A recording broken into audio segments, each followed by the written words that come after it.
Hello guys, this is your friend and we are back with a new fanfic. What if Nar was secretly desired by every woman in Konoha? If you enjoy, then please like, share, and do comments. The ninja village of Konoha Gkir. He was wearing a white shirt with a red swirl on the back, similar to those on the back of the Chunin and Junin flag jackets of the ninja of the village, as well as black baggy pants and black kids' boots, all of which looked old, dirty, and worn out. His face had some mud on it, as well as 3 distinct whisker marks on his face with golden hair that looked like it was bathed in sunlight, yet right now was covered in a little dirt. He was currently running down the street laughing tauntingly at 3 Uchiha police force officers pursuing him. "Get back here, you Demon Gaji," yelled the oldest looking one with silver hair going off to one side, named Yasher. The other 2 were yelling similar things. "Ha ha. You never catch me." Losers, laughed Nar as he continued to run down one of Konoha's main market district streets while ignoring the hateful stares from majority of the villagers. He got some from some of the ninja as well. But every time he saw one and they saw him, they tried to chase him. Something that scared him to no end. So he hid from them all the time or tried to until these 3 Uchiha police force guys saw him. Despite masses of people setting up for the festival tonight, Naruto's little legs and short stature allowed him to run through the crowded streets with ease. Unlike the Uchiha police force officers, he kept running until he ran into a dark side all full of old boxes and dumpsters rather quickly. But he was slow enough that the still crowd struggling police members saw. Regrouping at the ally, the 3 Uchiha weak cursed as they saw it was empty. Yasher called out, "Shit, we lost him. He has to be around here somewhere. Split up. If you don't find him after 2 hours, report back to HQ. Go." With that, Yasher ran down the alley's other end and went right. The other who followed went left, and the third went back the way they came and ran farther down the market street. A couple of seconds after the 3 police members were gone, a mat was moved from atop one of the boxes. It was quickly thrown away by a laughing young Nar who was holding his gut in mirth. Those bakas, thought an amused Nar, knowing he had to leave the area before more mysterious people went looking for him or those scary masked guys showed up. Nar was thinking of a place to go. Can't go back to the orphanage. They'd rat me out in an instant and they were horrible to me and kicked me out for some stupid reason. Don't want to go back to the forest yet. Can't go back to Fort Nar in that other alley. It was found by those weird people with masks that were also looking for me. Anybody looking for me that hard can't mean anything good for me. Yet, I still don't understand why people don't like me. I'm hated for some reason by this village, but I'll show them that I'm no demon. Nar just jumped out of his box and sighed before smiling quickly a few seconds later. No use feeling down. I know. Maybe I'll go to the park and try making friends again. And maybe finally today I'll see that nice old man again. Even though it's getting late. But I'll still try, for I'm not giving up. Dad Bo, thought Nar excitedly and determinedly. Before his stomach rumbled and hurt. Rubbing his stomach, he laughed sheepishly before a depressing look came on his face. Talking to himself quietly and barely about a whisper, he stated, "But first, I got to find some food. I haven't eaten in a while." Running fast, he tried to find a person to steal food from, something he dreaded doing. Normally, he would only take an apple or a small loaf of bread, since he saw stealing as a bad crime and something you shouldn't do. Yet, the hunger pains were getting worse, so he had to take more food. His best catch were bentos he took from picnics. But no matter where he took food from, he always said a prayer for the people that he stole from, so they would somehow get twice the food he stole. He really detested stealing. Yet he had no money and he couldn't find the nice old man that always helped him. Plus, no one else seemed to be. So he was off to find a mark to steal from since he hadn't eaten practically anything besides a bread loaf in 3 days. Finding 2 people carrying food, he decided to follow them to see if he could get a chance to take anything. One was teenage girl with purple hair tied and done in a way that reminded Nar of a pineapple wearing a tan trench coat and matching tan skirt. Blue ninja shoes with ambush shin guards and mesh undershirt. She seemed to be making lots of noise while bugging this guy with a few nasty scars on his face with a black bandana and a large black trench coat and ninja shoes. Nar also saw that they were wearing the leaf headband signifying them as leaf ninja. Nar always got the worst beatings from the ninja, but the girl was carrying food bags of some sort, and he liked a challenge. In the past, he had to steal from ninjas when the opportunities presented themselves to get food. Water he normally got out of bird baths, buckets, and anywhere he could find it. And that stream in the forest marked 44. Yet, he didn't want to take a risk in a beating, but it only happened when he first started living on the streets a little over a year ago. The mean orphanage matron kicked him out 4 days before this very festival. He passed up, not knowing how to take care of himself or the dangers. He was almost immediately assaulted. From that day to the day after the festival where hell and he didn't even remember the last day, just the pain, the constant beatings he received and random objects being thrown at him and the foul words they said, especially when they missed. On the last day, it was the worst. And when he woke up, he saw an old nurse about to stab him with a knife in this weird white-walled room that smelled funny while on a lumpy bed. He screamed and pushed the lady. And then he saw these 2 weird masked people enter the room and rush him and the lady. He didn't think but jumped out the open window from the 2nd floor. And despite the pain on left leg, he ran and has been in hiding ever since while systematically developing a fear of the masked people. Coming back out of his painful memories, he noticed that stoic and annoyed man toward the women was carrying something that looked like what was described to him once as a cake from the nice old man. He always wanted to try cake ever since. And the chocolate the man gave him at the orphanage was really good. Could cake be that good, too? He had always wondered. He had to try it, he told himself, now determined to get some of it no matter the cost. Even though he hated stealing, he didn't want to pass up this chance. He kept trailing them for a few blocks while they kept talking. Eventually, they made it to a place in the center or so in the village. The building was huge but had few windows. The small blonde-haired Nar saw them go in. And before the door closed, the blonde snuck in silently after them.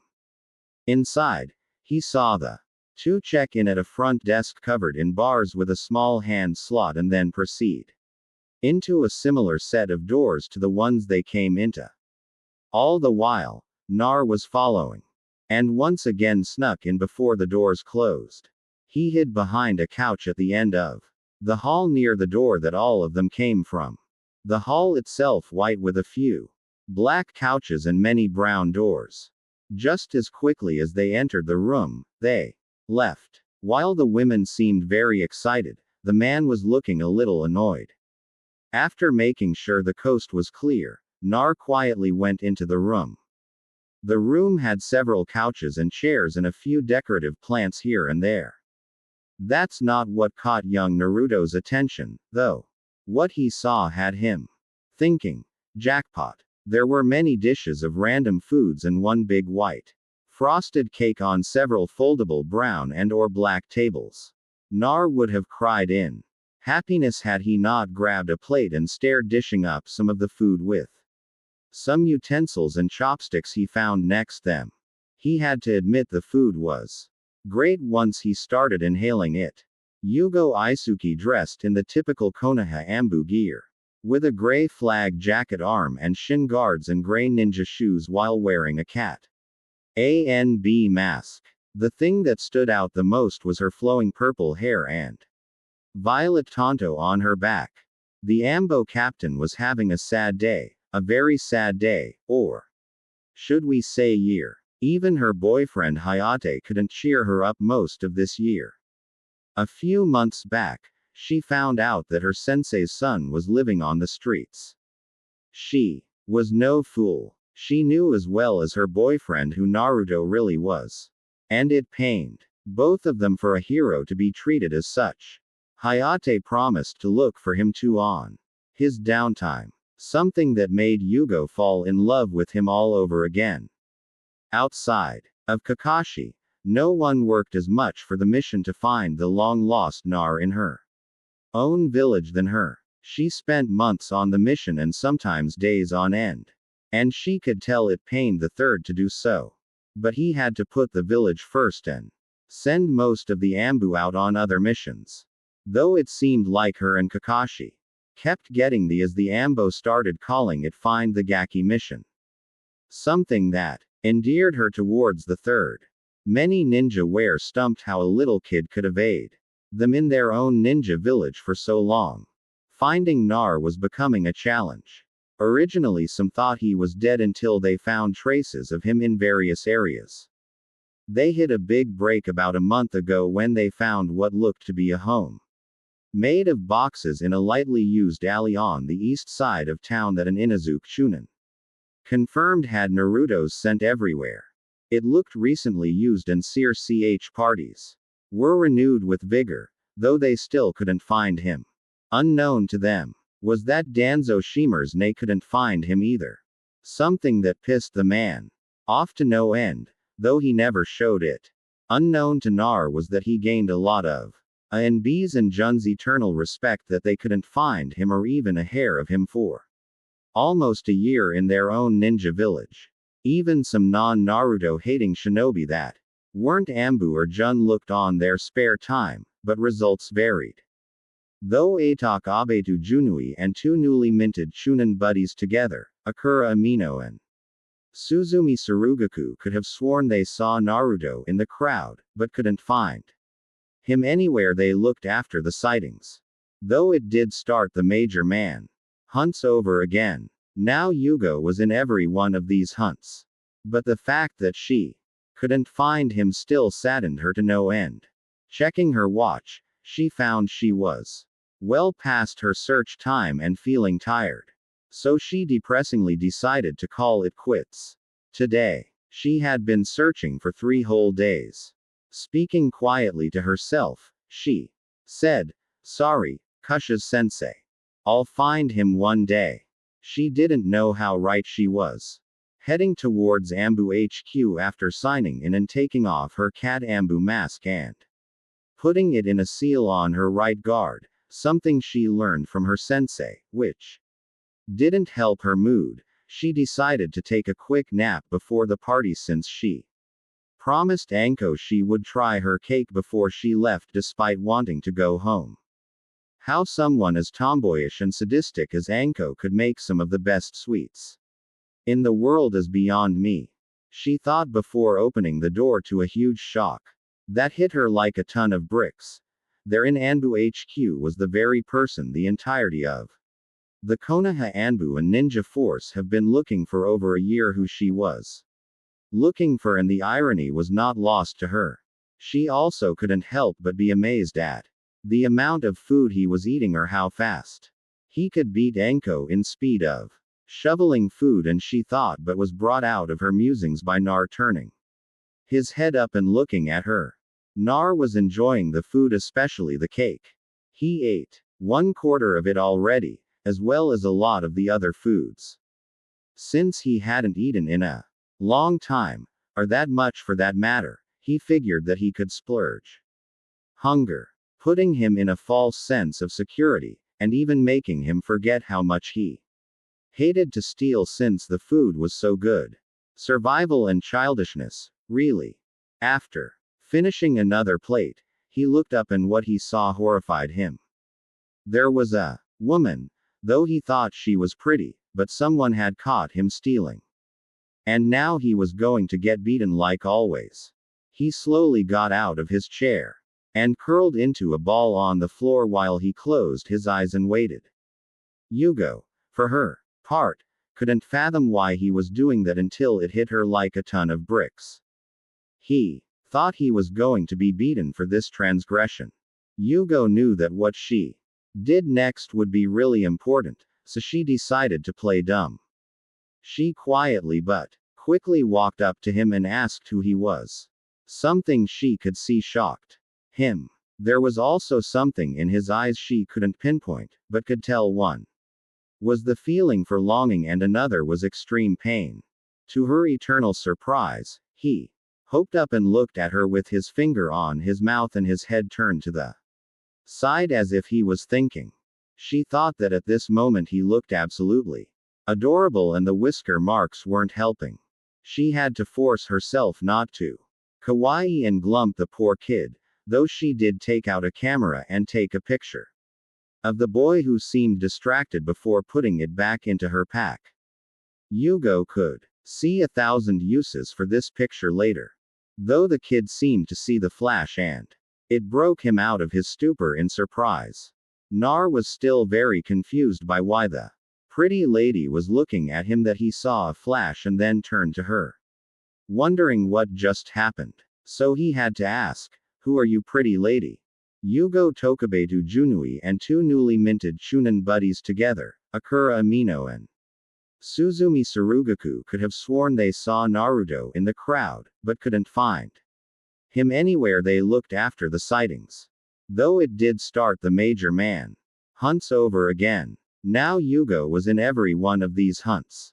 But the fact that she couldn't find him still saddened her to no end.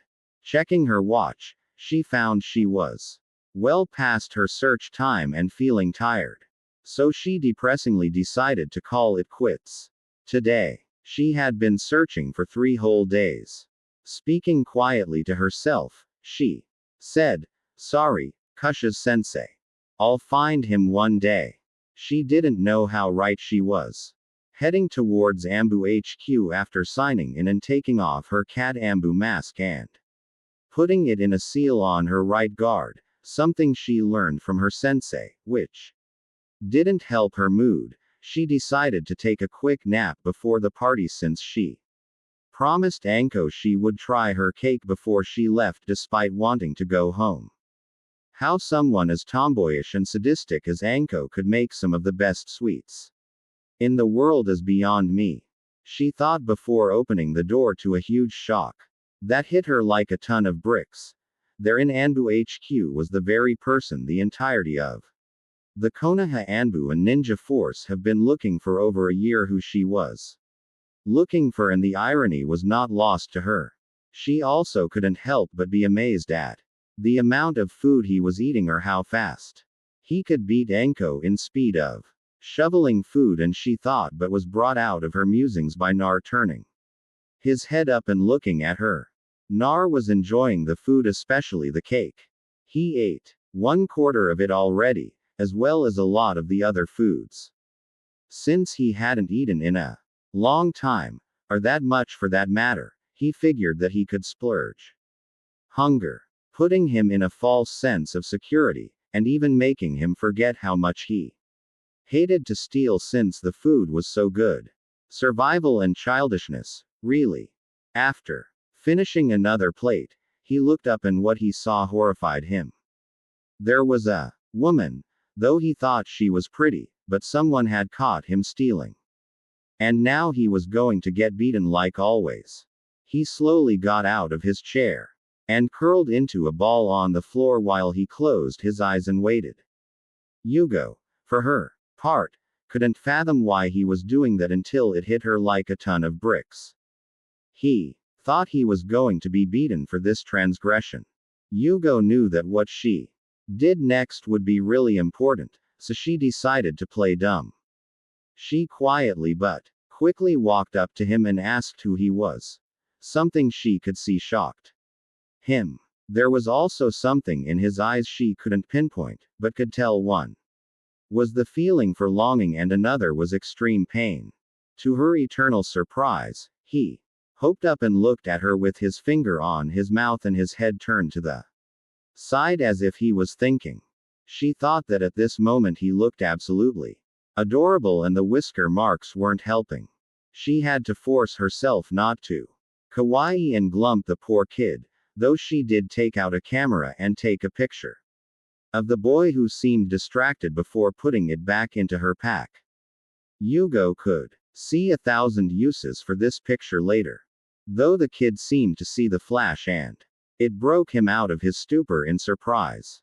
Nar was still very confused by why the pretty lady was looking at him that he saw a flash and then turned to her, wondering what just happened. So he had to ask, "Who are you, pretty lady?" Yugo fourth life of her blushed but didn't know if she should laugh or hit the gagaki.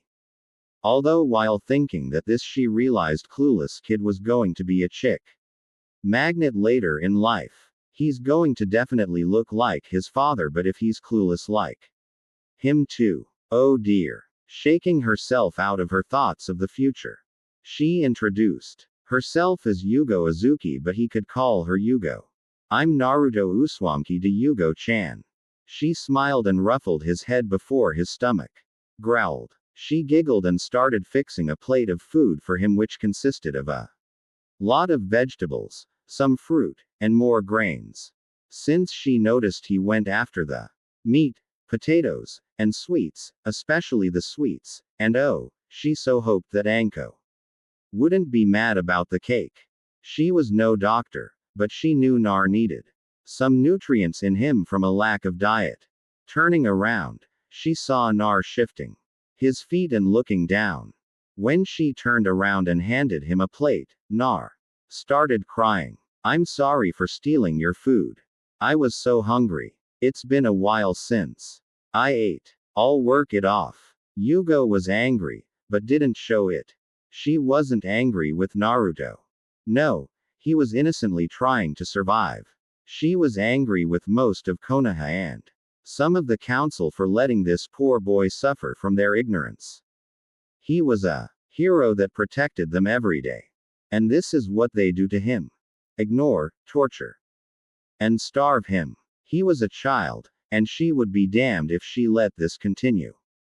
She would adopt the boy no matter the consequences, and anyone would be damned if they got in the way. She would also contact if she had to. Her sensei told her the connection the Uzumaki and Senju clans had between them as cousin clans, and how Kusha's aunt married the first Hokage Hashiyama. She would do this all for Naruto and be damned the consequence if it made his life one day better. She though had to think of now for him. "It's okay, Naruto-kun. Why don't you come sit back at the table with your Oni-chan and have some more food? You're obviously still hungry," she said, with a smile that would have melted any man in Konoha. Nar didn't seem to care about that. He just picked his head in shock at what she was implying. Oni-chan seemed foreign to him, like he didn't know what she was saying. His shock was still evident. He was started to act like a statue before a rare smile came across his face. A smile that warmed Yugo's heart for some reason. And she though would definitely be getting him some girls in the future. "Okay, Oni-chan." And he sat at the table waiting for her, but wasn't waiting long as she sat down across from him while simultaneously setting the plate she made down in front of him. One look at the plate and Naruto crossed his arms and shook his head. And with a no vegetables. Yugo's left eye started twitching.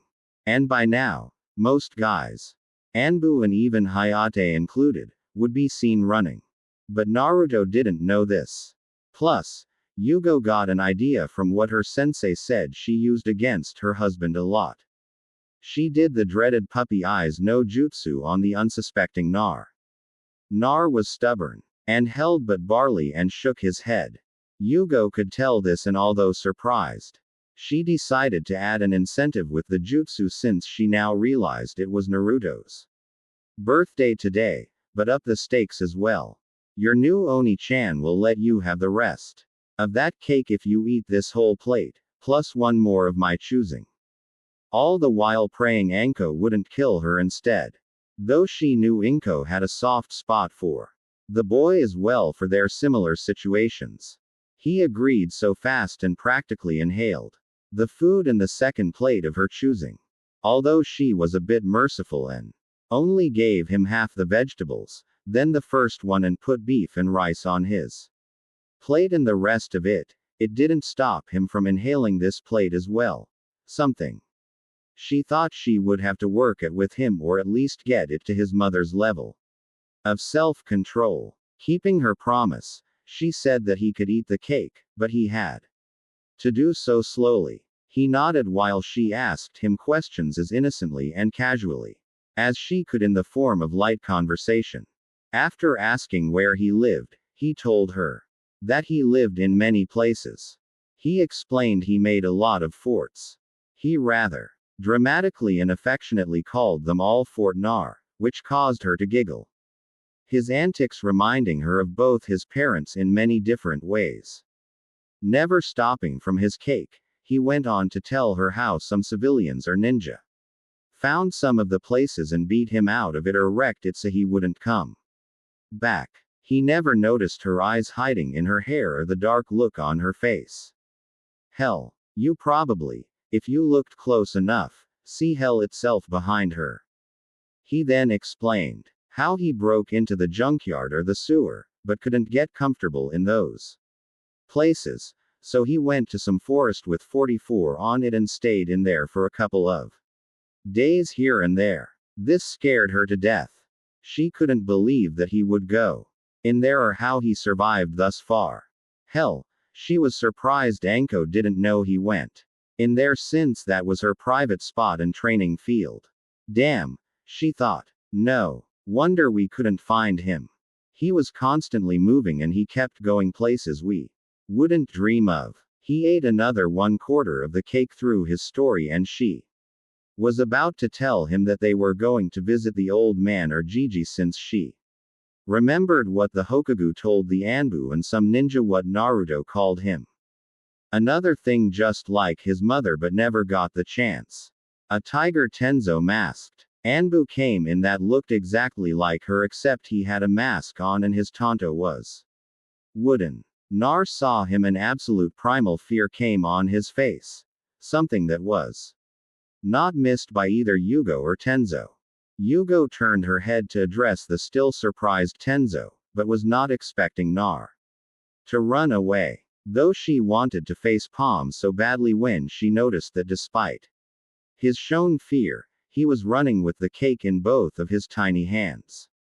He booked past her and under Tenzo's legs, cake and all, and was heading for the entrance. Yugo and Tenzo in pursuit. Nar was scared of the masked guys and didn't think he saw how Yugo was familiar with the other one and thought she betrayed him to keep him there. Till others showed up and they could beat him. He grabbed the cake without thinking and headed to the door and under the masked guy's legs.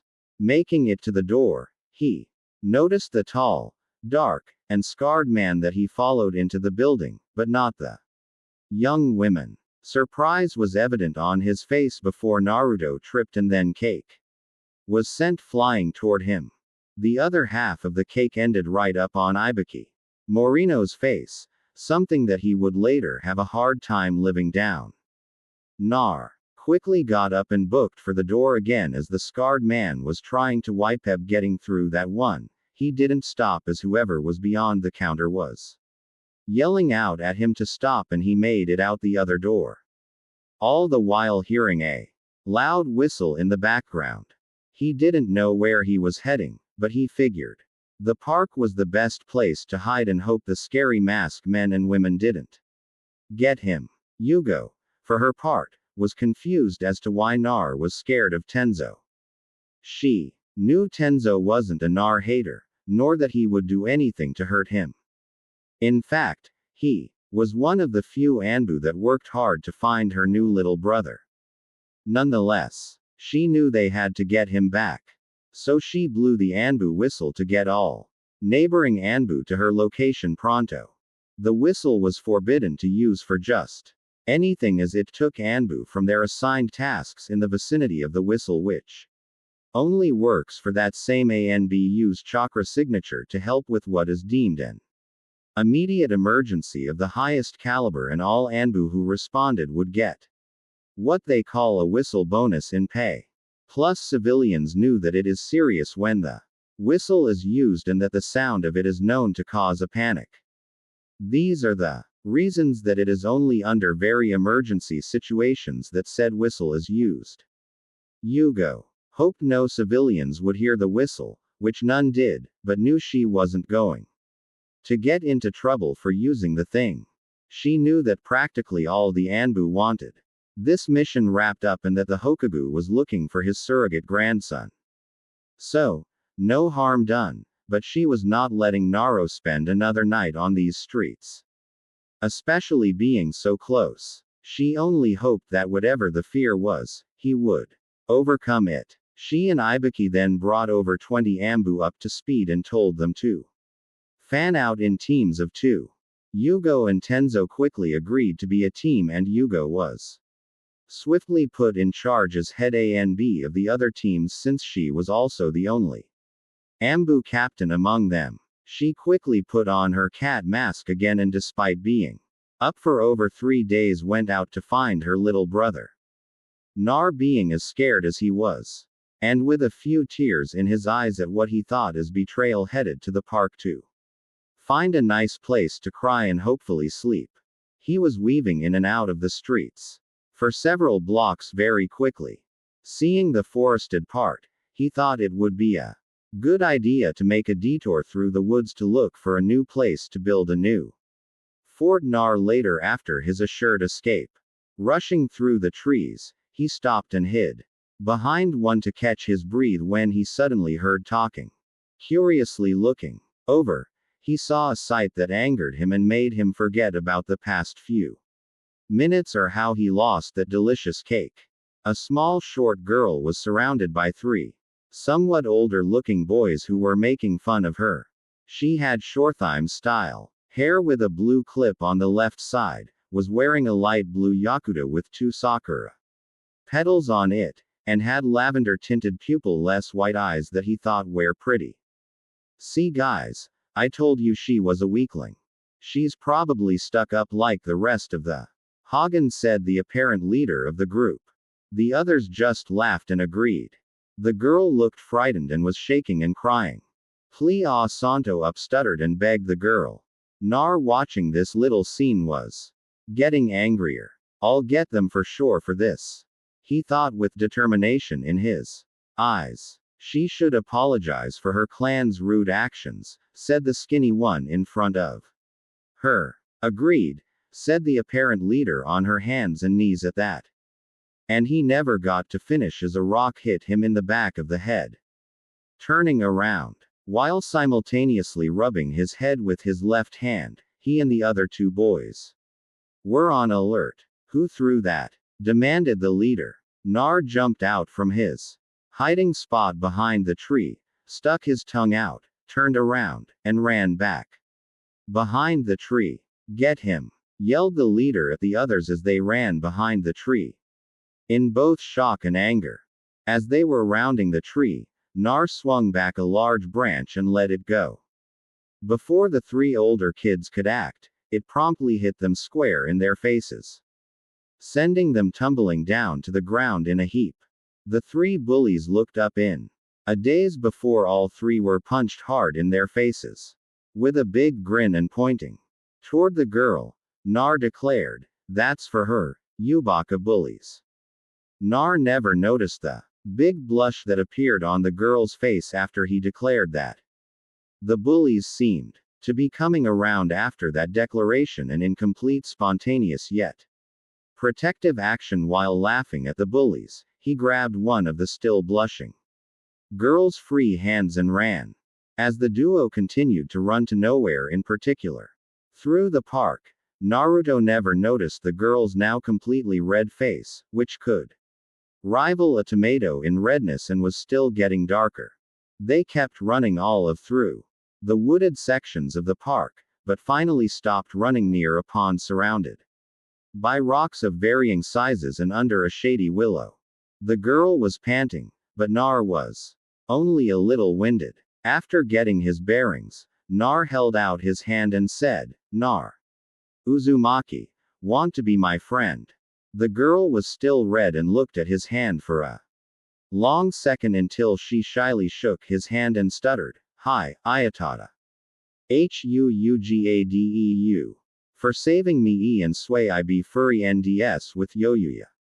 Nar just flashed her his foxy grin before doing what could only be described as a kitty victory dance while shouting, "I got my very first friend, Yahoo!"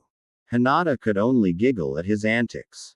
Still blushing, but with only a tinge, she finally got a good look at her savior.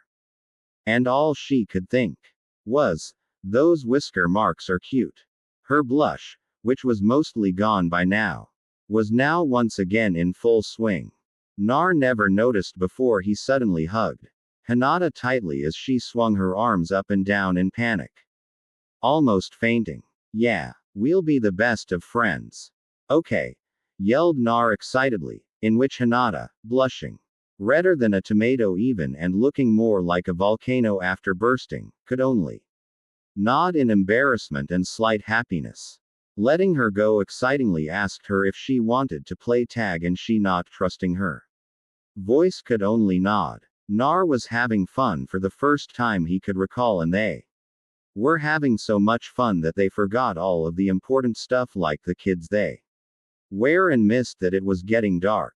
They mostly played tag but also I spy and hide and go seek. The fun and games finally hit a snag when Naruto beat it in another game of tag tripped again and tagged Hinata on the chest where her ass would come in. She went into full-fledged blush mode and started to wobble. Remembering her mother who was joking at the time and not that she knew, telling her that a guy touching her chest was a sign of marriage. Nar being the dense and educated, but seriously dense kid that he was started to panic. "Hinata-chan, are you okay? You're not sick, are you?" asked Naruto as he steadfastly put his forehead to hers. Poor little Hinata, already on the edge of fainting, only had two thoughts before passing out. Finally, he called me Hinata-chan. And he's touching me close again before promptly passing out. Nar, still in a panic and still with a childlike mind, could only think of one thing. I got to find a doctor and fast.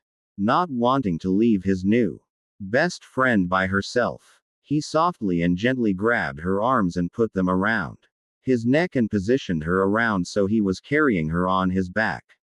Remembering that there was a festival celebrating the Yandime's defeat of the Kalobi, Naruto figured that someone there would be able to help him.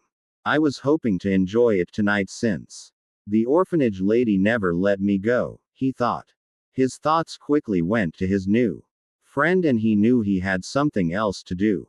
Then running swiftly, he started running out of Konoha, his main park, to the city just as the sun was going down. Horizon Sarutobi, the third Hokage, the professor of all shinobi, was having one of those days. The only word to describe it was he was going to spend a quiet and lovely evening with his family when life and karma teamed together, the real they can be, decided not to grant him such a privilege. An hour and a half ago, Kat and several ANBU tried to apprehend his elusive adopted grandson, Naruto Uzumaki, after he somehow broke into ANBU HQ. The report was interesting to take, and Kat promised a very detailed report later, and with some peculiar info she suspected. It was the first sighting in 2 weeks, despite finding his makeshift home a month before. Sarutobi felt nothing but unadulterated shame that he failed his successor and his old friend Toshi Uzumaki. He promised his successor Minato Namikaze that he would protect his son and he failed rather horribly. He honestly thought the orphanage would protect Nar, but he realized how Naive he was about that. After finding out that Naruto's allowance that he was supposed to be getting and started supposed to be getting since he was 3. Instead, Sarutobi finds out that the matron and 3 orphanage associates took most of it, if not all his money, since he started receiving it. To top it off, they kicked him out of the orphanage over a year ago, and were still taking his money. They only found this out because Sarutobi himself decided to spontaneously visit him on his way home after work 2 days after the event. The third Hokage was furious to say the least. After an all-expense paid trip to Ibiki and Anko, the whole story comes out. Nar got extra chores, almost none of his allowance, was shut off from the other kids. Taught almost nothing at the orphanage via basic schooling or almost anything at all. Locked in his room a lot, given meager amounts of food, and simply kicked out and being called ungrateful for sneaking out of his locked room and getting caught eating food in the kitchen. The matron was promptly executed, and the 3 associates were given a 30-year sentence in jail of hard labor. That was only after the third took back and gave all the money that they stole back into Naruto's family account with interest and took enough money out of all of them to cover the purchase of a nice apartment building in both the third's and Naruto's name that he was going to give to Naruto full rights over when they found him. Find him, they did with half his bones broken in his body and some severe lacerations, eternal bleeding, and head trauma. The civilians that were found doing this to him were later tortured and executed. Plusone civilian getting 3 years in jail for supplying the mob with Naruto's location. Then when Naruto wakes up, he sees a nurse trying to kill him. And of all the crazy things he could do, he pushes her out of the way and jumps from his 2-story hospital room and escapes as a do close in. The nurse was tortured and executed that same night, and only a few have seen Naruto since. All this was a lesson to the rest of the population, or so Serbi Hope would be. Although he himself felt and knows that most of the villagers were lying when they said, haven't seen him. Yet, he knew how unethical, politically insane, and how much unwanted attention it would cause if he gave half the village to Ibiki and Enko for interrogation. Though it did put a small smile on his face when he realized he would get their eternal favor if he did. The shame of not protecting his good friend Toshiya's grandson and his predecessor's son, though, was still getting to him. He was defiantly going to make it up to Nar when he found him. Though he apologetically cursed the boy for being so good at hiding to the point where none of his ANBU could find him. Although a small part still felt happy that he kept Nar away from Danzo and kept his inheritance safe. Especially the money with the bank owner, an old friend of Minato and Kusha and an ex-ninja and one of only 4 civilian council members. That weren't a pain in his ass. However, that relief was short-lived, for he had 2 pissed-off men in his office for various reasons and another crisis besides the missing Naruto that now had Kumogakure involved as well. Even though you couldn't see behind the dog A and B's mask, Kakashi Hideki in typical ANBU gear and a black tanto on his back, he could tell how pissed he was. The killing intent was obvious with slumped shoulders, the only sign of the depression within.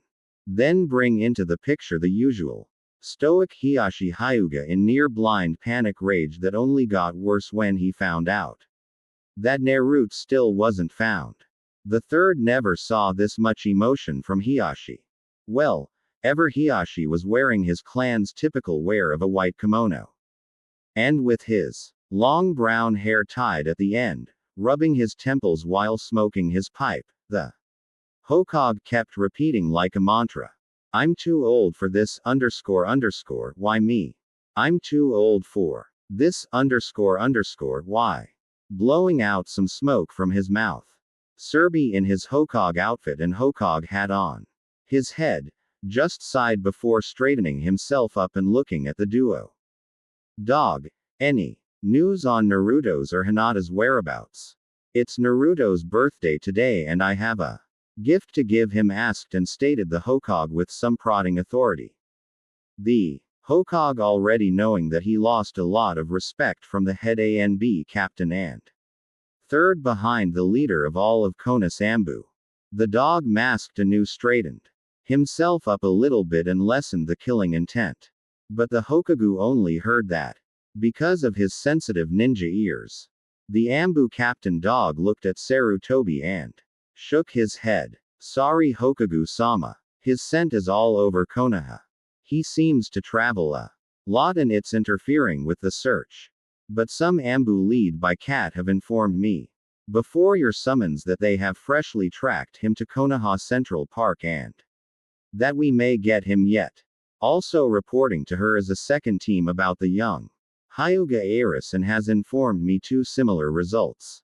Sarutobi let out a breath that momentarily showed relief as well before turning back to extremely concerned and angry. Hokage-sama, Hiashi started. This is why you should have let one of the more informative and understanding clans adopt him.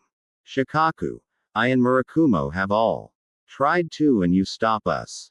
This wouldn't have happened if you let us. For Kami's sake, Murakumo and I are not only Minato's Gen team members. We along with Shikaku clan allies. So why can't we adopt him? Even Dog here has tried as well. Midarashi-san, Maruboshi-san and that civilian council member Ikyaku-san, why can't any one of us adopt young Uzumaki? Sanashi rambled out very fast once again. The Hokage felt his age, never liking that he had to take up the hat again or let it concede to possibly Danzo Hiashi. I've already explained this, started the Hokage in a professional tone. You, Shikaku and Murakumo are all clan heads and that particular adoption could start clan feuds and many questions. Like you said, you and Murakumo were Minato's teammates. The third Hokage took a breath and thanked Kami once again for privacy seals that he had activated once the two had arrived. He continued, our main goal is to not draw attention to Nar in any way. That includes Dog as Minato's student known to be with me. While we rushed to the Fox ceiling area that night, Dog's shoulders slumped even lower, though only the Hokage noticed and winced inside from guilt of not doing the ceiling himself or getting there in time. Shikaku is also the Junin commander, which doesn't help his case. Plus, everyone knows Naris have some universal reason for doing almost anything outside of watching clouds and breathing, and Enkochan's X-Sense reputation already puts problems on her. We don't need to add Nar to that mix. My old friend Kosuke would be a good choice. But his reputation and abilities are highly respected and I don't want him to lose that because of ignorance. As well as the fact he's the only other person who came with me to the scene that night besides Jun and Haki Mimura, Dogger and Ambutuna. Doesn't help. It will make people question him and why as well. I also don't want to dump problems on his daughter-in-law, granddaughter, and Manabu, or I might just have allowed him to. That's too much for them to handle right now, especially since his son and Manabu's wife died in the Fox's attack. Though I know they won't feel hatred toward him, it still might cause them problems in the future. The old Hokage sighed. Tuna and Hamaki have both asked me as well, but before they submitted the official paperwork, but I said no. I myself would have liked to. My family can tell the difference between a kunai and a scroll, but that would defeat the purpose and only make questions and make him a possible target. All of this is to make him as small a target as possible as well as to keep him away from any sort of Danzo's influence and clutches. Giving to a non-ninja family like the Ikyakus who I know we're close to the family and meanwhile will make Nar and them vulnerable. However, I will be the first to admit I have failed Nar and when they find him, I will make it up to him. I won't be getting him his house yet because certain legal issues. But I will make it up to him and at least tell him who his parents are. He deserves to know. And Kakashi, the third Hokage, getting the angry and depressed dog masked ANBU's attention in shock by calling him his name while still wearing his mask. Something completely against protocol and ethics, even for a cage. The third continued, if he decides to become a ninja, he will be on your team no matter what.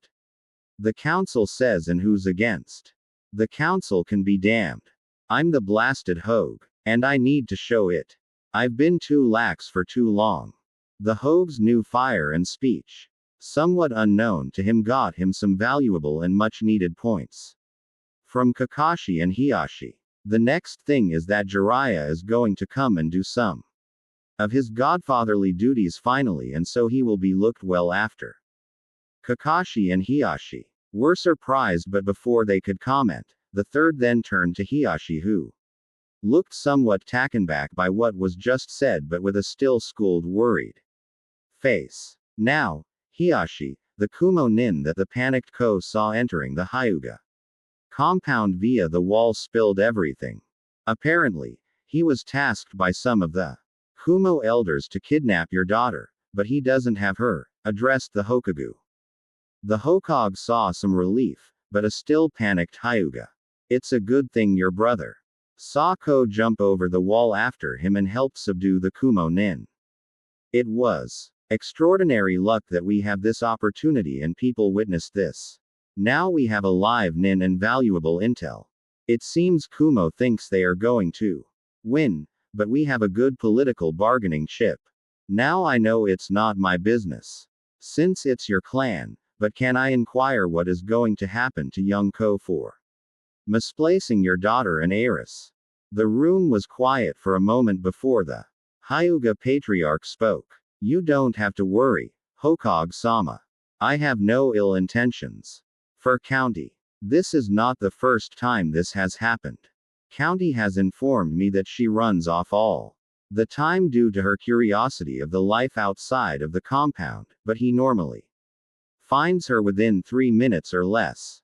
He has asked me what he should do if it takes longer, and I gave him instructions that he followed, which if he looks upon the general area to inform me if he can't find her in 15 minutes to start a search and inform the clan. Hai finished with a look to the ground. After a moment, he looked back up and continued. She is so much like her mother Toyo, who herself laughs at the similarities. This time Hiashi, although with a little smile on his face, sighed deeply. Then turning serious again, he addressed the Hokage. However, you need not to worry. Hokage-sama. Ko is just following my orders and in doing so caught an enemy ninja entering our compound uninvited. I will personally see to it that nothing happens to him and the Haga elders are kept in line. Saratobi let out a curt and approving nod toward Hiashi when a swirl of smoke appeared between Hiashi and Dog. In the swirl was a purple-haired kneeling female cat masked ANBU. The other occupants in the room were all looking at the kneeling female ANBU with critical eyes, for they all wanted good news. You may stand, cat, and tell us your update, said the third Hokage. Kindly getting up with a thank you, Hokage-sama. She began to give her report with the semi-bad news that they wear clothes but lost the trail. But they all perked up when she said that the Hyuga heiress Nar and another unknown child were obviously traveling together. Something that Hiashi was shocked to discover. I wonder if this was fate, he thought to himself. She decided to make a request to find her kid brother permission to speak freely. She asked. The Hokage nodded. Sir, we're real close to his trail to help pinpoint his location. Can we try your crystal ball? She asked with a hoping voice. Sarobi sighed but nodded and opened a drawer and set up his crystal ball. Due to Konoha looking similar in many places, it is hard to track the specific location from this. But I do try it at least 3 times a day and hope to find him. Maybe one of you three would recognize where he is. So, please watch as well.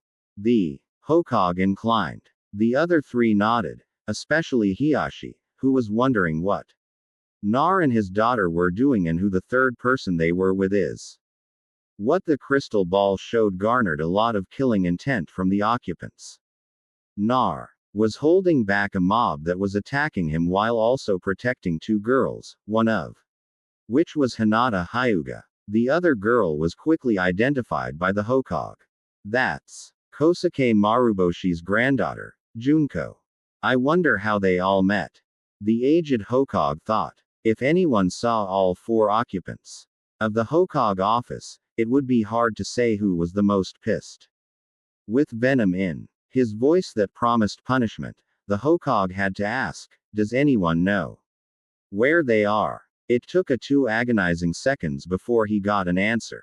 Look, said Hiyashi, pointing to a logo on 1-2 boxes next to the two girls. That's the alley behind the jewelry store a lot of the Hyugas use, he finished. Wasting no time, the Hokage asked, can you show us the way? Hi. The Hyuga head nodded. Serbi opened 2 of his office windows. No time for the door. Hi. You lead the way. Once again, the Hyuga head nodded with pure hatred and determination in his eyes. The third Hokage pointed to the 2 ANBU and said, you're coming too. They nodded, and a second later, the office was empty and quiet, but the traces of the potent killing intent remained. Hell was about to be raised. Hinata felt warm, the warmest she could ever recall ever being. She continued to snuggle up to the warmth. That is until she started recalling what her last memories were, and she woke up with a start. Looking ahead of her, all she could see was a sea of shining blonde spiky hair.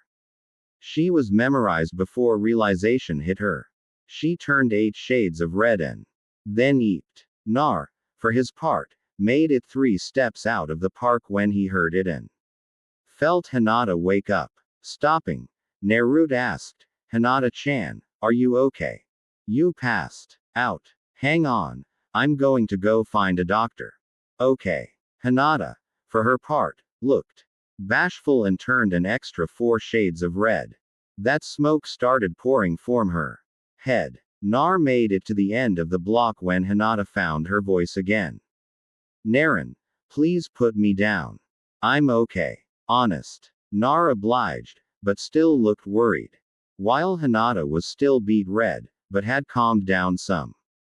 An awkward silence prevailed for a couple of seconds before Nar shook his head, getting the attention of Hinata. What is it, Naren?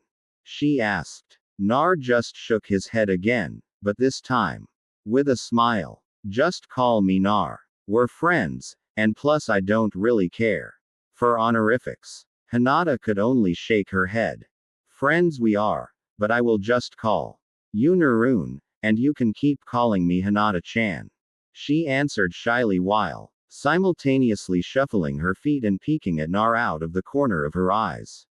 Rather cutely. Nar brought his hand to his chin as he was in deep thought, something that made Hinata giggle, but Nar didn't notice. Fine, he conceded. You are my fifth friend, so I suppose, he relented with another foxy grin while rubbing the back of his head. Something Hinata thought was cute and made her cheeks flush. Something she realized she had been doing a lot since she met Naruto not that long ago. She slowly started to question those thoughts and what they could mean, and if since he touched her chest means they're husband and wife, which in turn made her cheeks blush heavily. She put her 2 hands on her cheeks and was still in thought and never noticed Nar was walking a short distance away. For at that moment, Nar was distracted by muffled sound of someone crying. Ignoring the dirty looks and glares he was getting by passerbys, Naruto went over to a girl around his and Hinata's age sitting and crying by a crate on the side of a gray stone wall. The girl was short, but not as short as Hinata and almost as tall as Naruto. She had medium dark blue hair with one bang on her right side going to her shoulder tip, but tied in a braid and had the eye color of a majestic green. She was wearing light blue pants and ninja shoes with a similar short-sleeved shirt that was black and V-necked and a brown vest over her shirt that looked like it was made of wool that almost made her look like a small boy instead of a small girl. She was sobbing and rubbing her eyes. The light was soon blocked by something and she opened her eyes to see a boy around her age looking at her and holding out his hand. Are you okay? There's no reason to cry. I'm Naruto Uzumaki. What's the matter? The girl, for some reason, felt she could trust him and simply nodded before taking the boy's hand. Hinata, snapping out of her love-struck thoughts, turned to see her new friend help some girl she didn't know up before going over herself to see what was going on.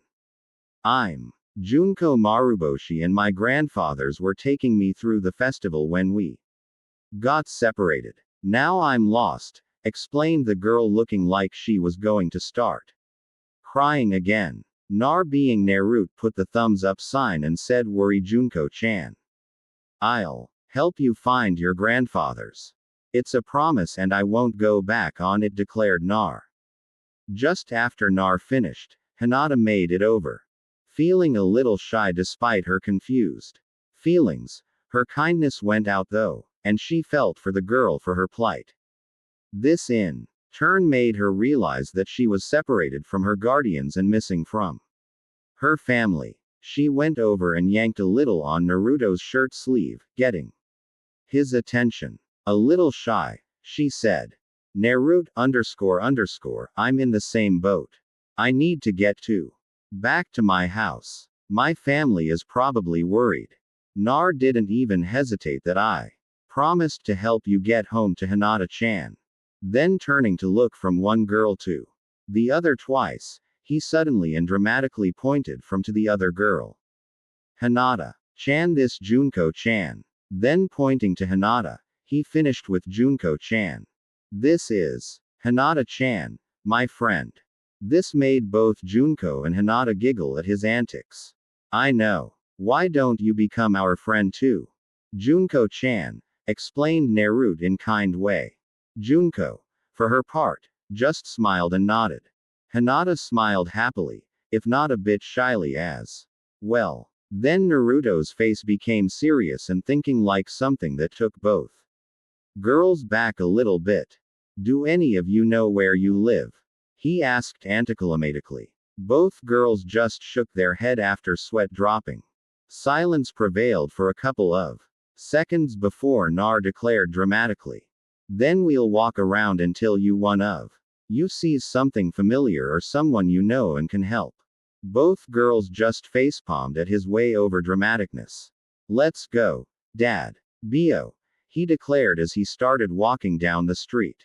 Hinata and Junko both giggled again. The two girls followed suit and they began their search. No one seemed to want to help them though, and almost everyone was glaring at them.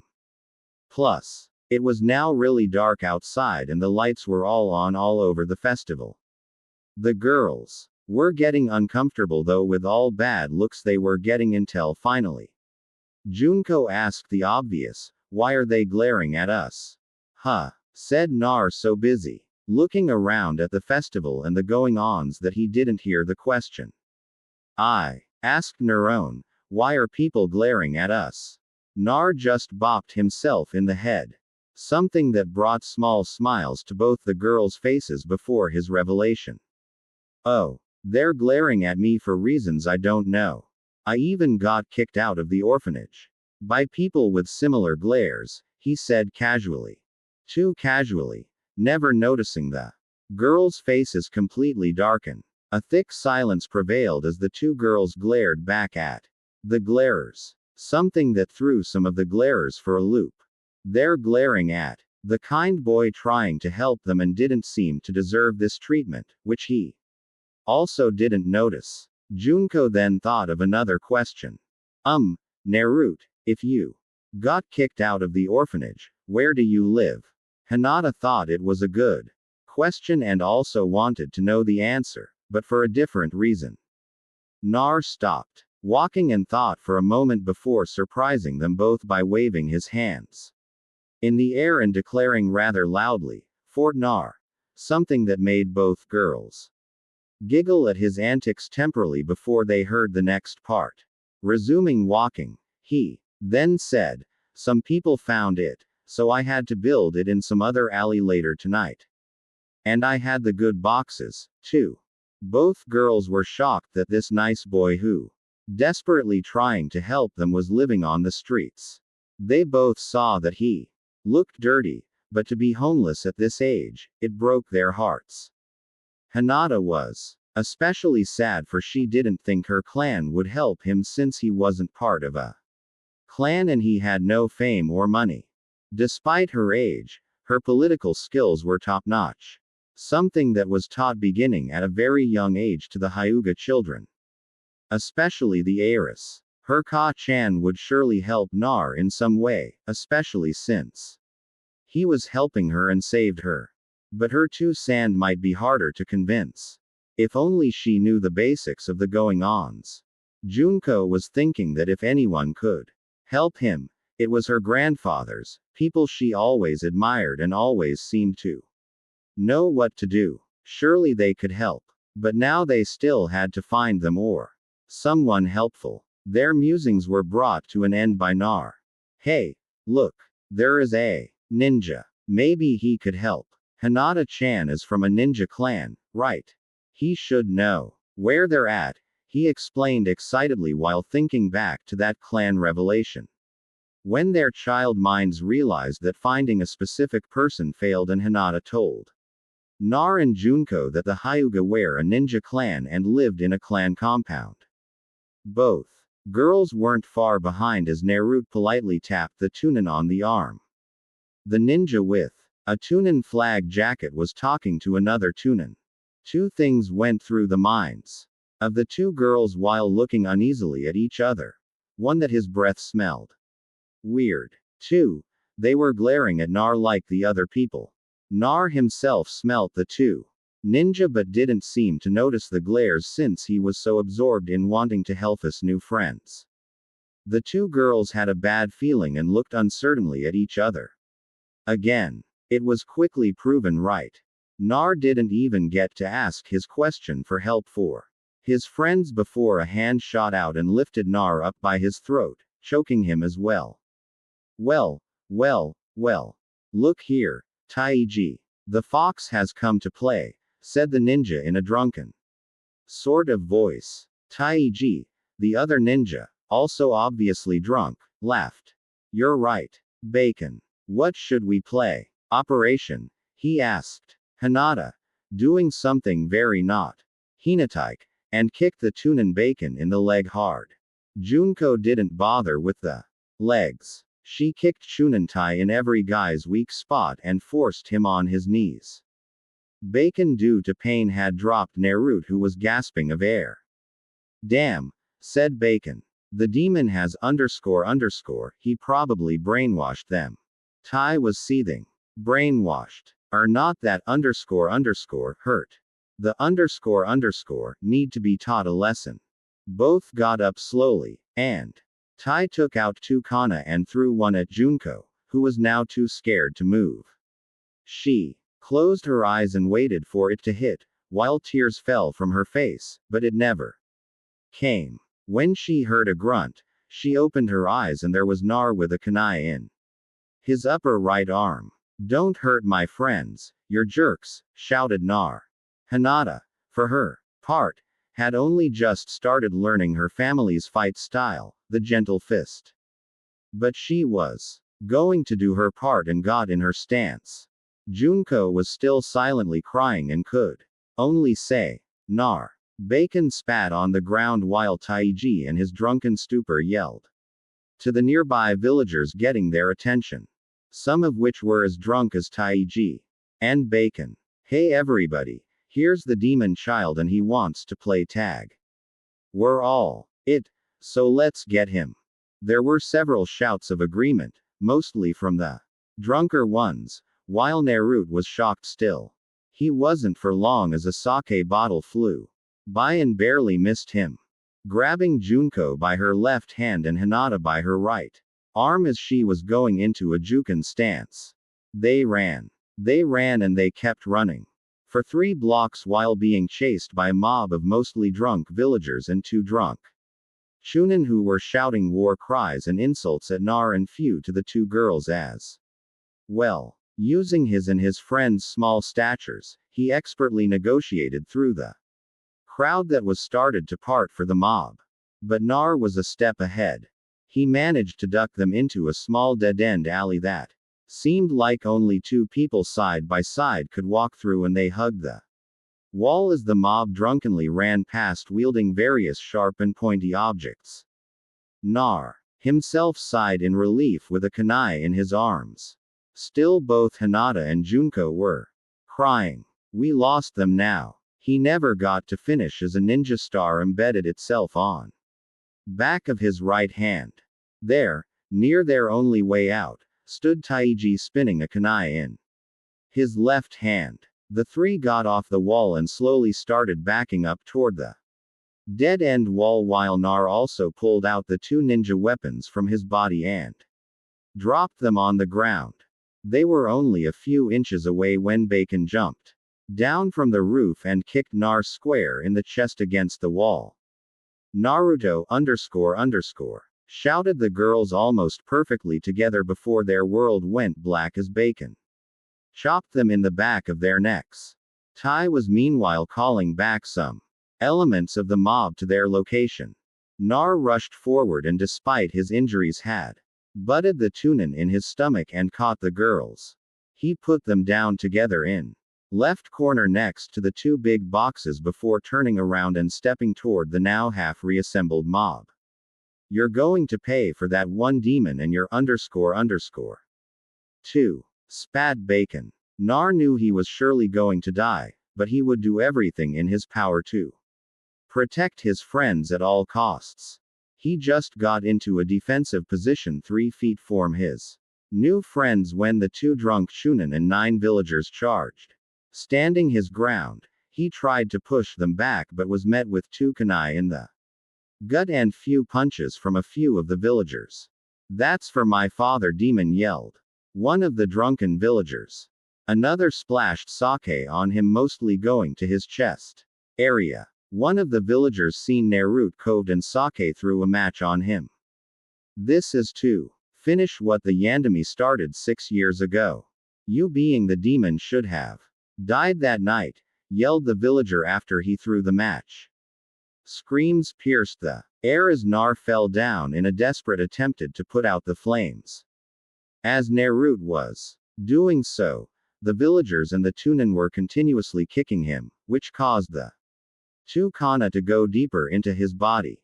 More kicks, mostly to his back, head, left arm, and stomach constantly hit him until another villager dumped more sake on him, which made the screams intensify and flames resume.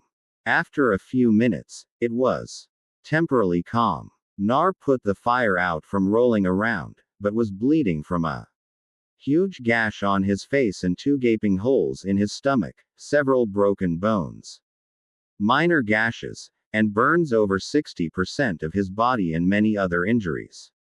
Nar was barely conscious to say the least.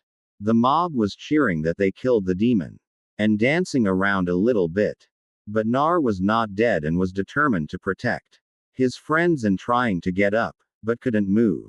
When he saw Taiji in a civilian head toward his friends, he mustered up all his strength and with determination rushed them, surprising everyone. He pushed them into a wall before another villager punched Nar into the still unconscious girls while a ninja star embedded itself into his right shoulder. Nar was leaning against the wall, his feet touching both girls. He couldn't move and couldn't talk and was using the wall for absolute support, but was giving the crowd a determined look. Bacon was slowly walking over and pulled out another kunai. Well, I'll finish him off for sure with this, he declared, raising the kunai amongst the cheering mob. Nar didn't have the strength to go on and had tears leaking out. His face as he solemnly thought, I failed, my friends. Before slipping into unconsciousness, Naruto never noticed the red chakra that was slowly developing around him heavily and in plain sight of everyone there, or the four angry and horrified onlookers that appeared on the roof of the jewelry store above and jumped down to protect him. However, no one there, not even the fox, knew what happened in heaven above 4 minutes ago. Four good friends and deities were having their annual get-together, away from their rather busy lives. Really, it was just an excuse to take a break. So, sitting around a pure silver table, viewing the world from a water basin filled with water positioned in the center of said table, sitting in matching pure silver chairs where the four deities, Ben Zayden, Kichi, Hadan, Inari, and Kami herself, all sipping green tea and having a breather, or they were, but were currently astonished at what they were seeing. All the girls had hourglass figures and teacups and wear the uptime of beauty, none so much more than Kami. Kami was wearing a pure gold princess Yakuta with long flowing black hair and tan skin. She had beautiful eyes that changed to every color of the rainbow every couple of minutes and had the most beautiful face that could make any mortal man melt. Standing along the table beside her was a redwooded naginata with a pure silver and steel blade. Ben Zayden had short blonde hair and blue eyes that glittered in the light. She was wearing an all-perp Yakuta with 2 music notes on the bottom and a pearl necklace as well as a golden mini harp at her feet. Kihoden had a smiling face that didn't seem to go away and was radiating warmth. She was wearing a simple all-yellow Yakuta but was also barefoot. While all the other goddesses at the table were roughly medium height, Inari was a foot shorter and had an all-white Yakuta on with simple fox paw prints on it and an elegant sword called Kitsumaru strapped to her side. Deities need entertainment just like mortals. So doing these breaks, Kami would command the water to show her by her instructions rare sights in the mortal realm. Normally this brought images of funny or interesting sights that even the mortals don't see every day. Some wear small acts of chivalry or romantic scenarios. Others wear just plain odd or overly dramatic. However, right now the four deities wear stock still and surprised as well as angry and impressed. Somethings that was hard to do to four of the most powerful deities in the realm. I was always sad to see the Uzumaki clan go. I gave them my blessing for warrior protection to the entire clan. Something I normally do to one person, not an entire clan. However, even I couldn't interfere when Kumo, Iwa, and Aim massacred them due to our ancient and binding laws. But they sure took a lot of them with them. That damn ungrateful and pathetic Moa had to play deity and harm my creation, Kurama. Then his minion had to unleash him a second time. Now both my creation and the one of the only 4 Uzumaki left in the world is about to die due to drunken fools who can't understand the basic definition for the word sealed. At least he's going down like his ancestors, explained Inari in sad voice that was only half true. Ben Zayden patted Inari on the back to comfort her. Although her words didn't help, but that's not what was going on. Too bad he was such a charmer. Knowing some mortal laws, I could have had fun with my blessing. There was silence for a second before Kihoden spoke in mock sadness. I second you on that one, Benton Chan. That young Uzumaki really does deserve happiness. I mean, he's trying to save his 2 new friends while practically mortally wounded that was caused by misguided hatred toward him and alcohol. Fujin's blessed clan is the Namikaze, and Sujin's blessed clan is the Jakato, and they would be sad to see him go. He's the last of these blessed clans, and they might owe favors to whoever helps him. Last of 3 and half bloodlines, but has 4. The mock's sad looks continued as Benzoden took the floor. Again. I know, right, Ki-chan. We'll wear those bloodlines again. Oh yeah. Chakra chains. The rest of the Uzumaki bloodline. Moten. Fast travel and water shaper.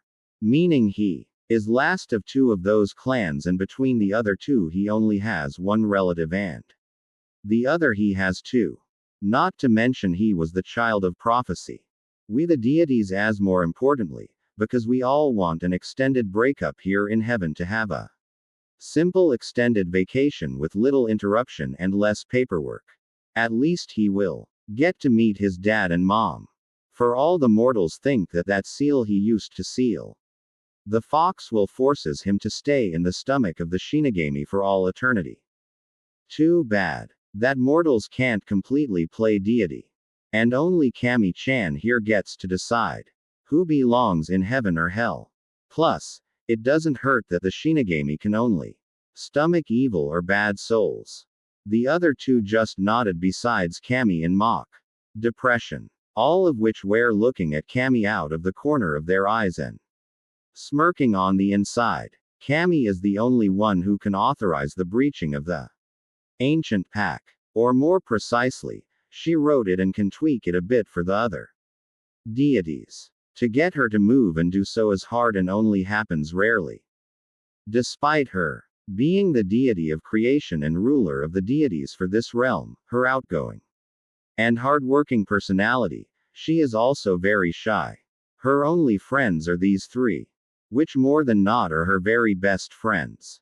But she will talk to old Fujin for advice. Omoen, who isn't that social unless you ask his opinion on anything, which she does.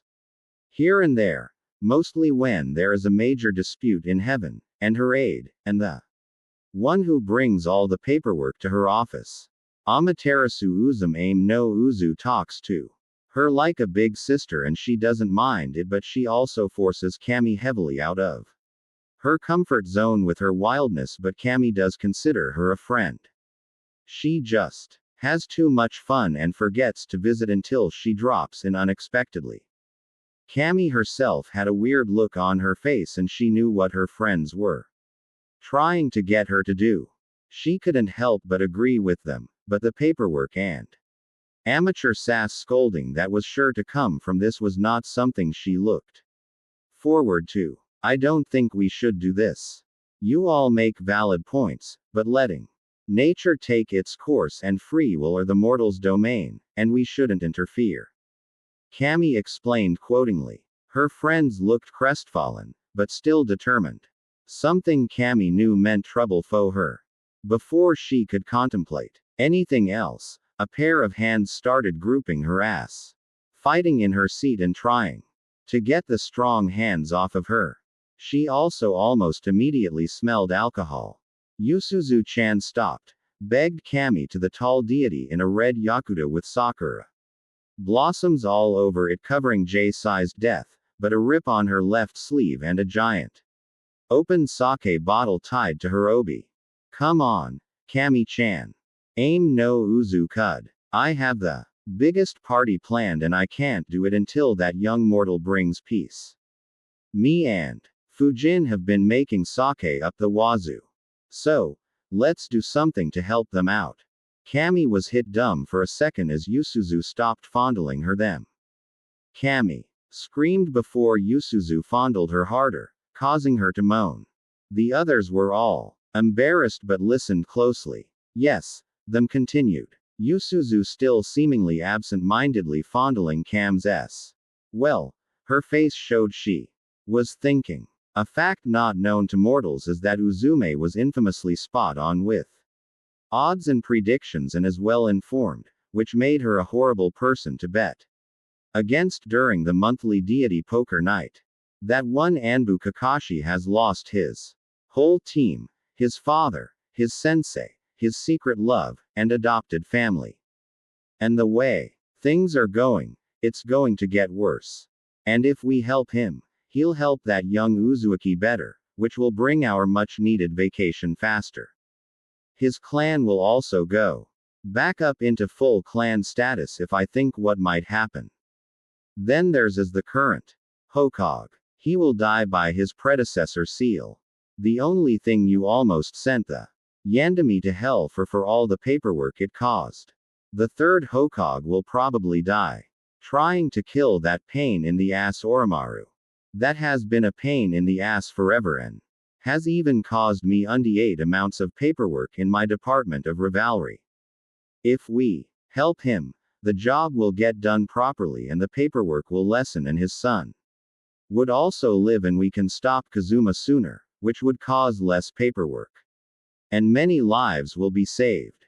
If he is helped, then so will Hinata and his wife wouldn't be secretly assassinated by some of those blasted Hyuga elders, and the cursed seal will be gone by that prevention.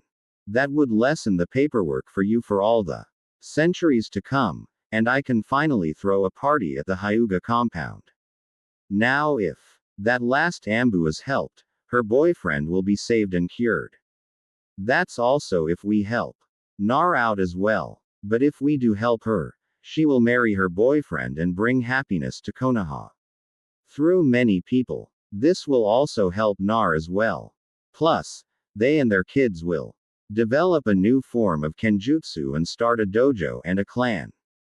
And one of their kids will also become a medic nin of great standing and help the world and save lives. This in turn means less paperwork for you. Now if we help Nar, then things will happen in this world. All good things with mostly world peace. Untold number of lives saved, goodness and peace spreading and tons upon tons of future paperwork for you destroyed. And I'll also talk to Amaterasu and she won't be a problem. After that, Uzume stopped fondling Kami and all she could do was think.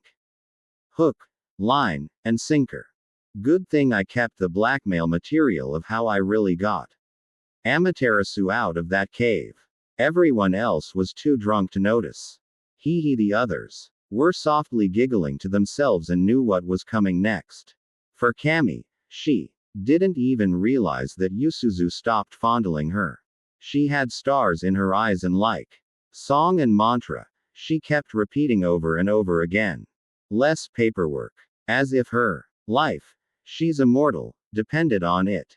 She quickly agreed, but only a blessing to Nar on the condition that she would honor Uzume's words about what was going to happen to the other she mentioned, and that Naruto's life road doesn't deviate too far, and that most importantly that it will decrease her paperwork like they all claimed, squealing like school girls, like fangirls.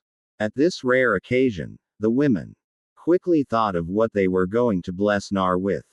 Ben Zayden went first and headed to the water basin on the table. Good luck, kid. If anyone can handle what I just did to you, you can, thought Ben Zayden as she left, and Kihoden went over to the basin. Kihoden went in a thinking pose before looking down at the water basin.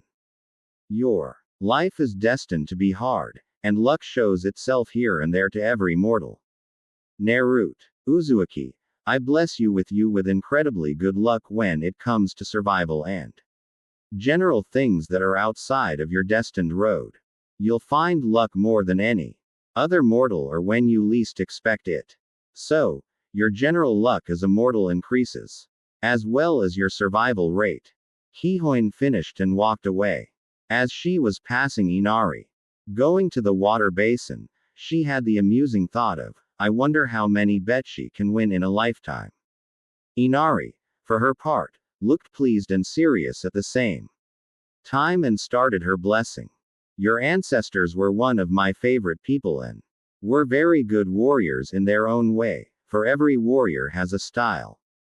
Naruto Uzumaki, I renew the blessing I gave your ancestors of the Uzumaki clan and that it will also pass on to your descendants as well as their skills in Fuenjutsu that was also subtly part of that pact. I bless you newly that whatever style you fight with in the future that you will become a master of that style and that you will be proficient in it, especially when fighting for the right reasons.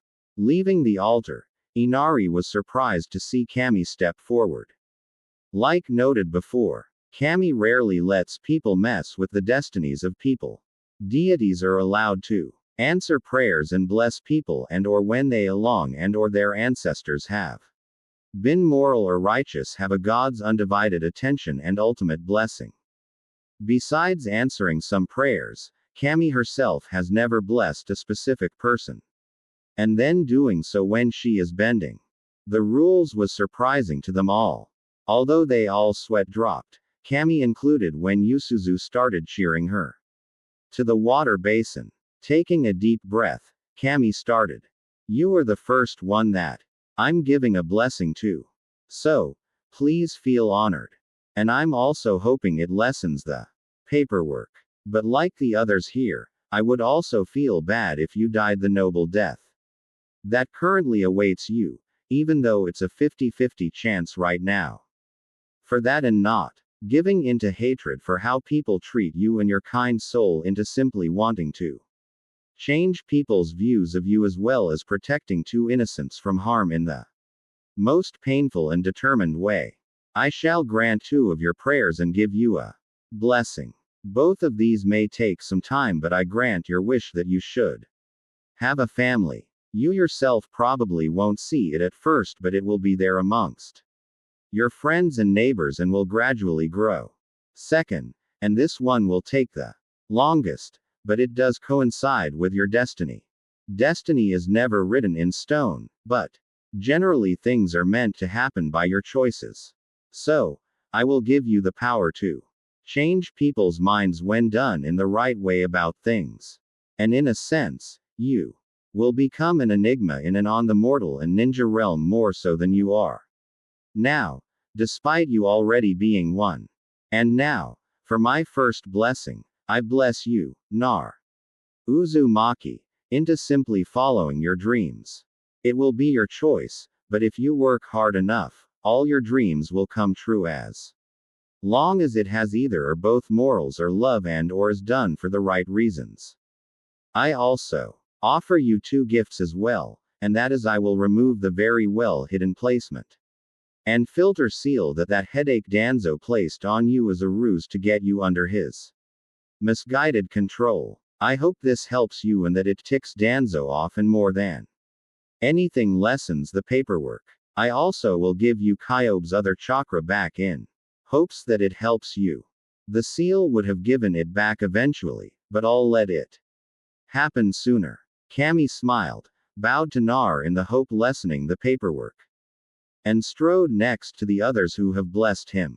All eyes turned to the still, partially drunk Uzum, who had the most mischievous smile on her face that worried Kami to no end. Utsu, being the honorary and fun-loving person she was, hobbled over to the water basin with an evil grin.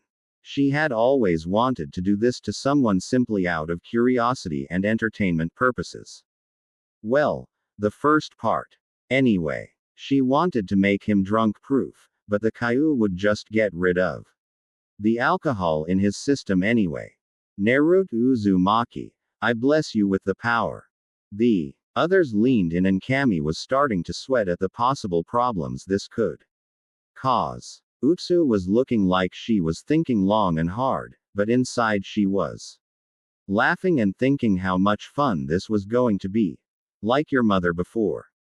You will be a prankmaster and that your whisker marks and when you rub them and start purring will be passed down to your kids despite the fact you yourself don't know this can happen to you yet. And she finished with a laugh. The other 4 face palmed all the while Kami was sighing inside. Knowing her, that could have been worse and the problems it could have caused. Oh, the horror. But at least she didn't do something too bad, I think. Kami thought long and hard, hoping, just hoping, that blessing alone wouldn't cause her major problems. After the blessing, Uzu steered the conversation to what kind of favors the 5 could ask for Fujin and Sujin for saving the last descendant of their 2 family clans and possibly expanding it in the future with their blessings. During that rather entertaining hypothetical conversation, Amaterasu found them and she started berating Kami for irresponsible behavior.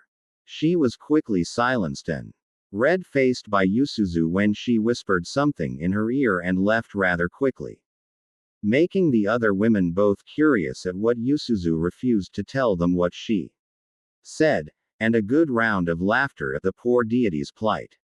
All the while, young Naruto Uzumaki was having an increase in red chakra surrounding him. A minute before, Kami finished her blessing, the Kaiu Nuyuko, the great nine-tailed demon fox, the lord of all demons of the realm, was having a bad day. No, let's rephrase that. The great demon fox was having a shittiest, worst day that he can plainly recall since being sealed into a human gaki by the Yandai Hokage 6 decrepit years ago. And that's saying something since it's forced to live in a sewer. Now the fox had no love for its container, but sympathy, yes, and plenty of it. If the fox wasn't sleeping in the dreary sewer, it was looking at the boy's memories. It started out as something to do to pass the endless stream of boredom the fox felt. However, it soon turned to curiosity and sometimes rage. Rage for the fact that people were calling its container warden and ultimate jailer as the demon or Kaobi and confusing him with the gaki. And sympathetic rage for how people treated its container. For even a demon wouldn't treat a kid like that, but also curiosity. Its container didn't hold an ounce of animosity towards any of the village for it. Instead, its container seemed to want prove all of them wrong and do the best that he can to plate the wrong that they felt. He did. And the fox had to admit with grudging respect that the boy was good at hiding. This drove the fox to study its container and keep an eye on him. Although there was a second reason as well. The fox loathed admitting it, but its survival rested on the tiny shoulders of the blonde-haired child. Every once in a while, some villagers and occasionally some ninja would hurt the boy. In some way, shape, or form. Some really bad, but normally nothing terrible. Despite the occasional broken bone or a short beating, and that was nothing the fox couldn't help with, even with the boys. Kami forsaken seal keeping him in, he found he was at least allowed to indirectly protect himself from harm. However, now the great demon fox was pumping chakra into the boy for dear life, wondering if the kid could hold long enough for his grandfather figure or someone else to come save them both, or they would surely die this night. Come on, Gaggy. I don't think you can hear me, but for the love. Kami, hold on. You don't want to die in front of your potential mates, do you? The fox tried to encourage. What a way for us to go. It's not even his fault. The fox's attention went to the two seals as it was starting to glow, and it felt an old chakra that he would never feel again return.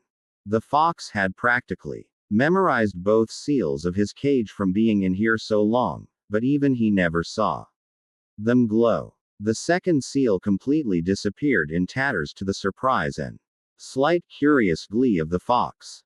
Then he noticed that the four small circles near the right upper corner of the original seal start to turn and felt his chakra spike. Plus, his chakra started to flow more evenly and better through the seal. And with more chakra now too. His still curious glee. He started pumping it like crazy. Then he felt his old chakra return, much to the fox's joy and curiosity, but he decided to dwell on that later. Mused the fox in slight admiration. I don't know how, but the human's annoying. First seal is destroyed. Now I can pump him with more chakra, and if that one spinning circle is what I think it is, we may make it yet, yelled the fox in glee in his head as he started repairing his container. And Naruto Uzumaki. I feel that human's grandfather figure and several other familiar signatures approaching. Should I interfere with what I believe is about to happen, or do I wait and see where this goes? Thought the fox. Honest curiosity as well as years of imprisonment of boredom in a sewer finally overrode the fox's survival instinct. I can now always pump Enough chakra to stabilize him.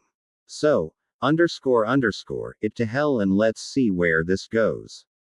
Laughed the fox in his head.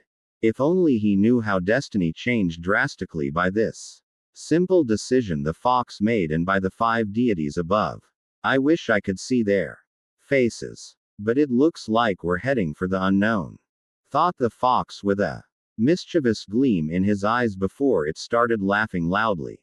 When the Hokage and his group came to the rooftop overlooking the scene, Sarutobi wasted no time.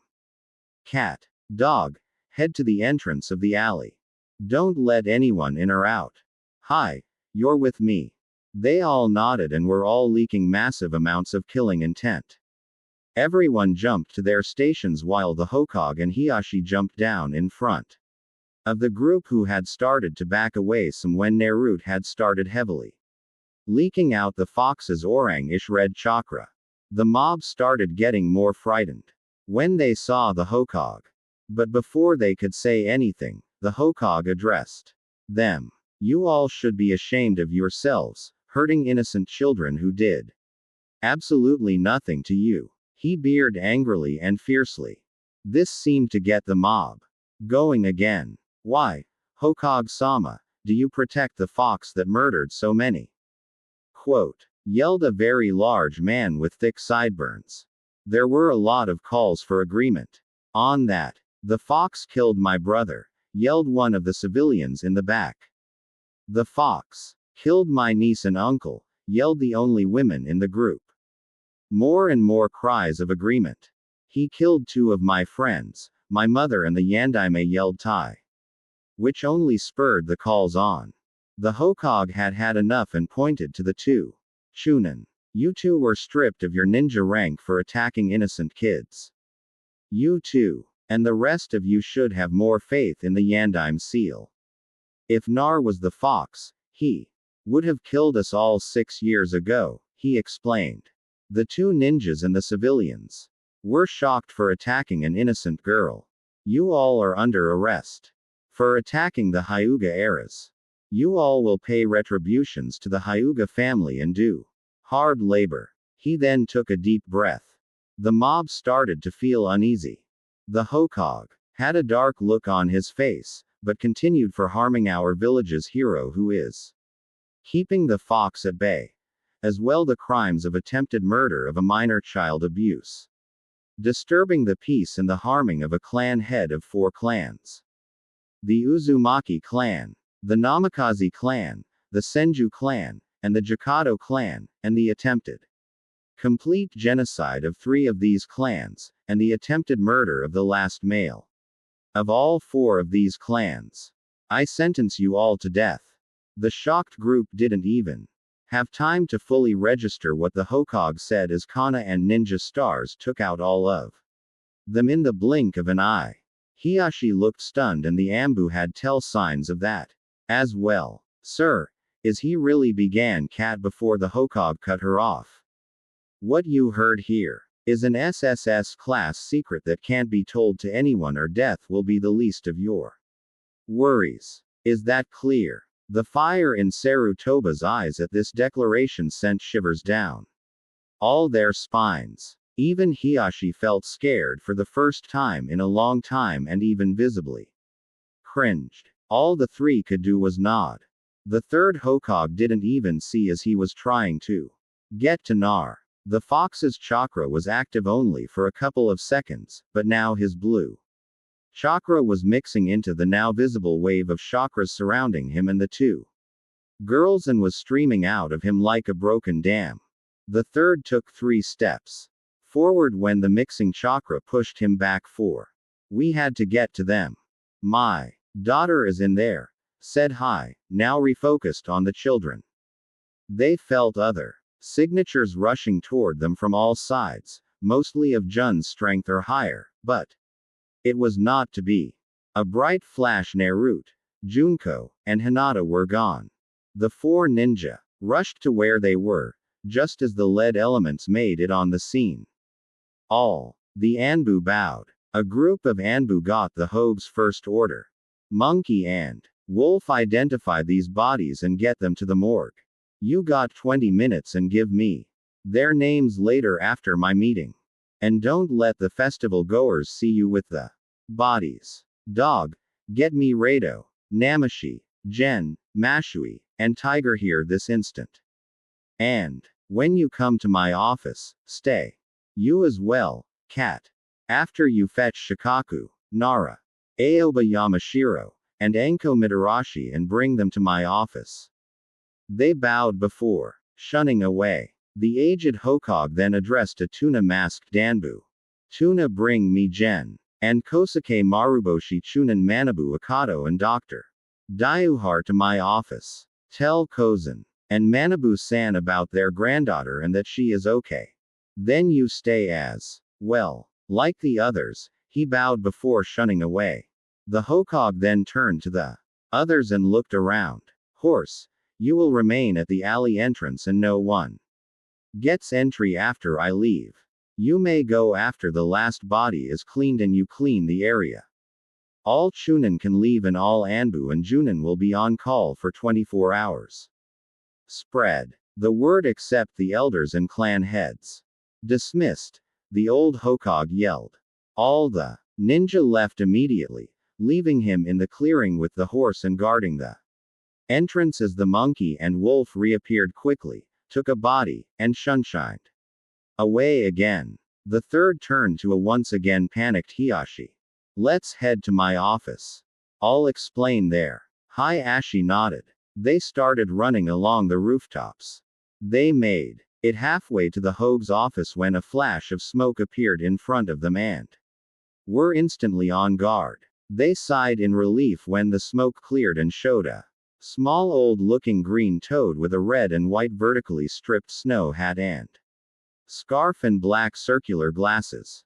Hi, I'm Waldo and Master Jiraiya has told me to inform you that the 3 children that you are looking for have ended up into a protected waterfall and the 2 others not of the legacy are shook up but okay and that the legacy is being taken care of by a doctor and that Jiraiya himself will bring them back when he heals as well as giving you a full report on his actions and this incident when he returns. What should I tell him? Hiashi let out a sigh of relief. At the same time, so did the old Hokage who in turn looked at Hiashi at the same time thinking he could help his old friend and counterpart Osumu into Tigakure with his slight money problem. Getting the hint, Hiashi said, it is fine if it's Jera-sensei is protecting them. My daughter wanted to explore anyway, and if there are Kumo nins still hunting for a free Hyuga, she will be safer with him. So the decision is purely yours, Hokage-sama. The Hokage nodded and addressed the toad summons. Waldo-san told Jiraiya-kun that is a fine and agreeable course of action and that the Hagen head also agrees. But do not come back until the legacy is fully healed and all right. As well as that we will be sending a sum of money by Kakashi soon that is going to help him in Waterfall. For all expenses and to give them all the money no matter what and not to leave until he gets there. Plus that Kosuke and Manabu should be fine with this course of action. As well. The old green toad bowed with a will do and puffed back to Jiraiya. With that, we got a meeting to get to Hiashi, so let's inform the others, spoke the Hokage with relief in his voice. Hai nodded and they started running again to Sarutoba's office. Before they walked into the door, the Hokage summoned a hidden Anbu and told him to send word that the uncalled Junin and Anbu alert order be canceled and also told his secretary that she could go home for the day. When the Hokage and Hiashi walked into his office, all the people he asked for were present and accounted for.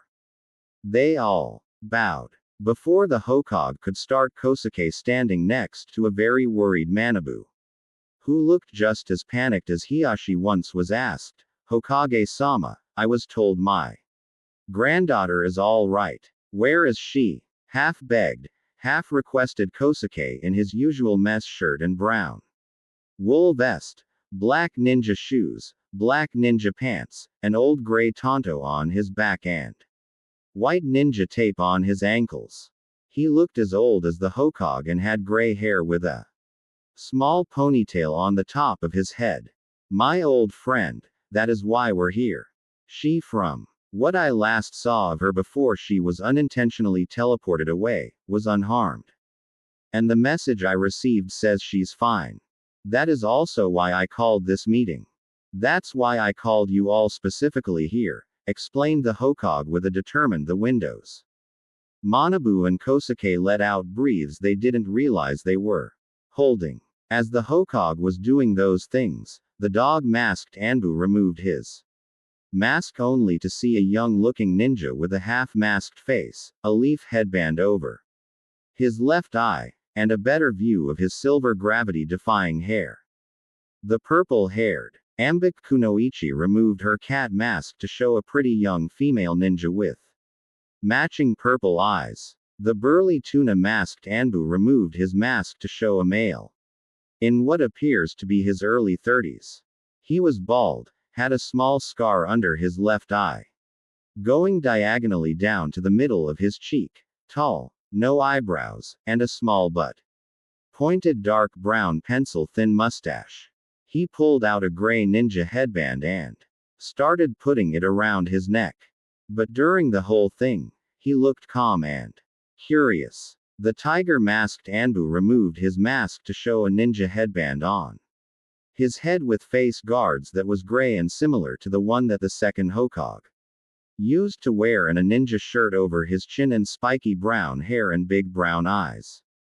Shikaku in his Junin vest and uniform and lazy atmosphere and look asked lazily. Lord Hokage May asked what this troublesome problem may be. Sir Toby could literally see the gears in Shikaku's head working, and knew he probably figured some of the details out. The Hokage opened a drawer on his desk, got out his pipe, stuffed it with his favorite tobacco, lit it, and took a big puff. The Hokage just looked at the assembled group, some of which were getting antsy, and spoke very casually. What I'm about to tell you all is between an rank and SSS rank village secret. All of you assembled either know some of the facts, most of the details. None of you all know some of what the others know. Not everyone who knows everything is here. Not all that know some things are here. And none of you all know all the details and facts. Yet, you all know who Naruto's parents are. This straightened everyone up. Some of you even might have figured some of this other stuff to be revealed out. It would have been nice if Murakumo, Jiraiya, and were here as well. Murakumo and his family are on vacation in Hotring country and should be back in 2 days. Whereabouts are unknown, but I'll talk to Jiraiya about that when he returns, which should be soon. Jiraiya as well though already knows all this, but we will get to him in a minute. Simply put, young Naruto Uzumaki has activated one of his bloodlines. There was silence for a moment, but surprise was evident on several people's faces. What does this have to do with my granddaughter? Hokage-sama asked Manabu, still in a slight panic.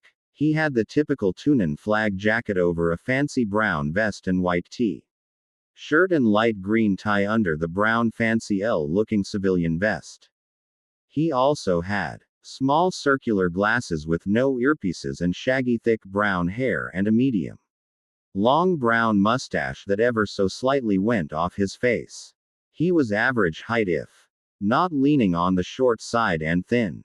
His leaf headband was over his forehead, but the leaf symbol part was over the right side of his head, and he looked to be in his early or middle 40s. Serby sighed. I think it would be better to show you all and then I'll answer questions and explain fully what is going on. He then motioned everyone to the crystal ball which was still on his desk and activated it, showing what was last seen on it. The killing intent flooding the office would have killed any civilian, and Kosuke and Manabu were giving off more than anyone else. Even after already witnessing it before, the Hokage Hiyashi and the damasked dog and cat masked ANBU still let some release. Good thing that there was an anti-killing release seal mixed into the privacy seals, so no one felt it outside the office. After things quieted down and people got their bearings, the Hokage spoke first. The crowd was condemned to death by me and Jiraiya sent a toad to me on my way here with Hiashi. Simply put, he was apparently doing some business in Tigakure and sent a cryptic message that we easily understood. It stated that Hinata and your granddaughter, Junko, Kosuke, and Manabu are just a little shaken, but okay, and that Nar is in stable condition. There were many signs of relief at that. Hi. And I informed the summons that delivered the message that they could stay there until Naruto was okay to travel and that Jiraiya himself would bring them back while the village would pay for any fees that might occur. Is this acceptable to you, Kosuke-san? And Manabu-san? Manabu was hunched over in pure relief and simply nodded. I'll explain this to my daughter Aries so she doesn't have a panic attack. While Kosuke nodded in agreement, the Hokage nodded then in understanding. Shikaku then asked a question that had been bugging him. Hokage, I can tell this is going to be really troublesome, but you said one of his bloodlines. What did you mean? Then the Hokage straightened himself out and got his business face on and went into his professor of all shinobi look and continued to answer Shikaku's question. I will also explain what I meant by some of you knowing some and none of you knowing all and the red and black taped secrets of some of this. However, as some of the most trusted and best qualified ninjas in Konoha, I must ask you to take an oath to never reveal what I'm about to tell you unless I, Naruto or Jiraiya, give you permission. Can you swear this oath of silence? No hesitation was needed as all the gathered ninja said, Hi, Lord Hokage. Serbi just sighed and started rubbing his temples before continuing. First, I would like as little interrupting as possible until I finish and to say that Jiraiya and I are the only one besides you very soon who knows the full story. Soon will be informed and this will hopefully convince her that all is not lost and to return to the village. Knowing her, she'll come first. What you know of Naruto's heritage is not all of it. Yes, Nar is the last Namikaze and is the son of Kusha and Minato. However, Minato grew up in an orphanage, for he couldn't yet claim his birthright in his house, for he wasn't 15 yet or graduated the ninja academy and became a full-fledged ninja like our laws dictate. Though when he did, he started some research into his family outside the Namikaze clan. I told him what I know about his father and mother, but even I was shocked by the results, as well as Kosa's revelations on her ancestry when Minato told me his. This happened 3 nights before Kosa gave birth. Kusha was sent to us on the eve of Konoha's greatest shame. That being Konoha not making it in time of our greatest ally, Usuzu Shiogakure. In which she is the only known survivor from Uzuzu was always known for the Uzumaki clan. However, there were 2 other clans that were smaller than the Uzumaki, just as famous and also wiped out. The rivals of the Uzumaki, known as the Jakato clan, which settled in Uzu a few years after its founding and were the holders of the water shaper bloodline that allowed them to shape water easily. Really, it was an advanced water affinity that they all seemed to have naturally as part of the bloodline. And plainly the command of such water. The Uzumaki were known for their Fuenjutsu, in which they were the grand masters of that art as the Jakato clan were masters of the water arts. A friendly rivalry sprang up that became heated and then turned sour. As the Uzumaki who lived long lives became mostly the champion of one day about 39 years before Konoha was formed. A very small nomadic clan of samurai falling on hard times called the Yamafuji clan was almost overwhelmingly attacked by bandits.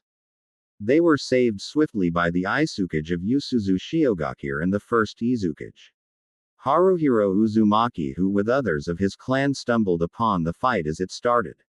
While on a mission to kill or capture the bandits by the daimyo of what we know as Wave Country. Neither the Yamafuji nor the Uzumaki had a single causality. The Yamafuji, which is the only known samurai clan to have women in its ranks and were really a samurai and ninja hybrid clan. Noting that fact in their ragged and desperate state, Haruhiro offered to let them set up a clan in Uzu land and money to get back on their feet. Yori Yamafuji, the clan head at the time, as well as the other members of the clan, were so thankful for the offer and saving their lives in the surprise attack that they stubbornly offered to become the Uzumaki clan bodyguards as an eternal thanks for what they did. At this point, the Serbi laughed before continuing in mirth. The Uzumaki were also very stubborn and didn't want the extra protection and explained that they were a bigger clan than the Yamafuji could protect. Still not giving up on their honor, they explained they reproved to the Uzumaki that they would in turn just protect Haruhiro, who despite being the Isukage was also the clan head of the Uzumaki and part of the main family as well as the daimyo, and simply be bodyguards to the main family of the Uzumaki. Finally, the Uzumaki relented but set on the chance that they start only after the Yamafuji finished settling into Uzu, in which the Yamafuji agreed. The Hokage took a breath and continued, noticing his shocked audience in detail for the first time. He figured Shikaku had pretty much figured out what was what so far to a main degree, with Kosuke and Genma not far behind. Nonetheless, he continued, as you all can imagine, the Jikado clan was not happy that the main house of the Uzumaki clan had a different clan of bodyguards. There was no sign of a civil war, but the small island country definitely hit a rough patch. The Jikado clan's clan head, Denjiro, who was an elderly man, decided to fix things with a proposal. He was very sly and knew that Haruhiro's grandson Toshiya and his daughter Hosako, a main family Jikado member, were seeing each other in private and did not like the way things were going in the country with the rough patch. So, he decided to offer his daughter with the agreement of her and Toshiya to combine the families and with accordance with Yori Yamafuji. If the main two families were united and swore an oath of non-aggression and pure peace, then the now restrengthened Yamafuji clan would be honored to protect both main families. All clan members of all three clans accepted, and Hakako and Toshiya were married happily. The families became really close and started a game and party night every 4 months with all three clans can attend. Peace on the island. Nation reigned then on for years. And after Toshiya's uncle Hiji retired as the second Isukage and Toshiya himself took up the title, Hakako gave birth to a girl named Kusha.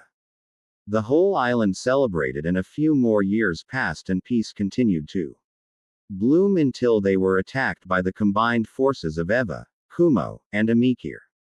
We first got word of their plight when a young male samurai lieutenant from the Yamafuji named Ishio came bearing a letter of help. We tried to talk him into staying, but he wouldn't listen. He said he was honor-bound to go back. Not long after that, Gasha came with all three clans' scrolls, important documents, list of all Uzu Shioakir residents and ninja, and all three clans' entire wealth and the 4 sacred weapons of Yusuzu Shioakir, a plea for help, and some personal documents and letters and instructions on the wealth. We were going to help them when the next day Iwa and Kumo attacked Fire Country and we were forced to turn them back and watch Kiri's border as they sent random attacks toward everyone. As far as we know, only Kusha was the only survivor of Uzu Shioakir. She was literally the princess of Uzu by Yusuzu Shiokar's laws and was the last of 2 clans. She herself had the water shaper bloodline but rarely if at all used it and instead used her water affinity with her prowess in Kenjutsu that even the famed Yamapuji were impressed by. What is also not common knowledge was that only the main house of the Uzumaki in which Kusha was the heir had the Uzumaki duo bloodline. All Utsuaki had the bloodline of a fast healing factor and long vitality, but only the main house is known to have that in chakra chains, and Naruto is her son. It took some of the room who wasn't at the mob scene a minute to fill in the blanks. Some got it immediately, and even the one at the mob scene where God smacked Genma, who was in his usual attire of a blue bandana with a leaf headband and blue ninja cargo pants and Junin flag jacket, and had brown hair and wearing blue ninja shoes. The typical leaf ninja tunin and Junin clothes minus the headband, was so shocked that the Senbon needle in his mouth fell out and landed on the floor, and was the only noise heard for at least 2 minutes. Rao, who had what looked to be a burn scare plastered on the right side of his face and similar attire to Genma, and had brown spiky hair. Aoba dressed in tradition Konoha outfit and red-rimmed sunglasses on his face, and Anko, who was wearing her tan trench coat over a mesh shirt, black ANBU pants and blue ninja shoes, were gaping like fish. Aoba's glasses almost fell off his face. The other people there had equal shock on their faces, which made Sarobi chuckle a bit and wish for a camera, especially concerning Hiyashi, Haro, Aoba, and Shikaku's faces. 4 men known to never lose their cool. Finally, the once cat-masked ANBU named Yugo Isuki spoke up. Are you saying that Naruto's got the bloodline of Kasha-sensei and the Jikado clan on top of the Hishin? I didn't even know the Hishin was a bloodline. Serbi nodded, causing a new round of gawking, but he wasn't finished yet. We'll get to the Hishin in a minute, but no, he has one other bloodline as well. He has a very high chance at having the Moten ability as well. Sarutobi threw out there with a sigh before he started counting in his head. 3, 2, 1. What? Yelled out practically all the room. After another brief pause, the once tunmasked ANBU named Haru Amaki had to ask, are you sure, Lord Hokage? And how does he have that? Before Sarutobi could answer, Shikaku spoke up again. It was one of Minato's parents, wasn't it? All eyes turned to him, and he seemed still lazy, but with an atmosphere of surprise and shock around him as he continued. It was probably his mother, from what I can put together. Am I right, Hokage-sama? The third nodded while then continuing the story. Yes, Shikaku. The Senju clan head after Tobarama Sensei Koshi Senju didn't like that Toki Senju's daughter Amaya Senju married into their rivals the Namikaze clan, and though didn't disown her, hushed it up. Both clans were very small by this point, and the Namikaze didn't want to start something and didn't feel like rocking the boat, I could say, and said nothing of the fact that Amaya came from the Senju clan. Amaya married the then Namikaze heir Shui Namikaze, and they eventually had Minato. Amaya was a younger cousin of Sori Senju by 15 years, and Suri was Midito's daughter. Sori had 2 children named Noki and Sununade. So in a nutshell, Naruto is Sununade's cousin, and his aunt and Minato didn't find out until 3 days before Kusha gave birth due to a wide range circumstances. The silence in the room was longer this time, but then Shikaku took the floor again. How do you know he's got those bloodlines? Hokage-sama. The Hokage then motioned for Dr. Yuhara to speak up, in which he picked up in an instant while all eyes turned to him. He was very short, had black hair with gray highlights, a doctor's coat over a Junin vest, and black ANBU medical corps pants which looked like normal ANBU pants but with more pockets, and black ninja shoes and a stethoscope over his neck. He looked to be in his early 50s.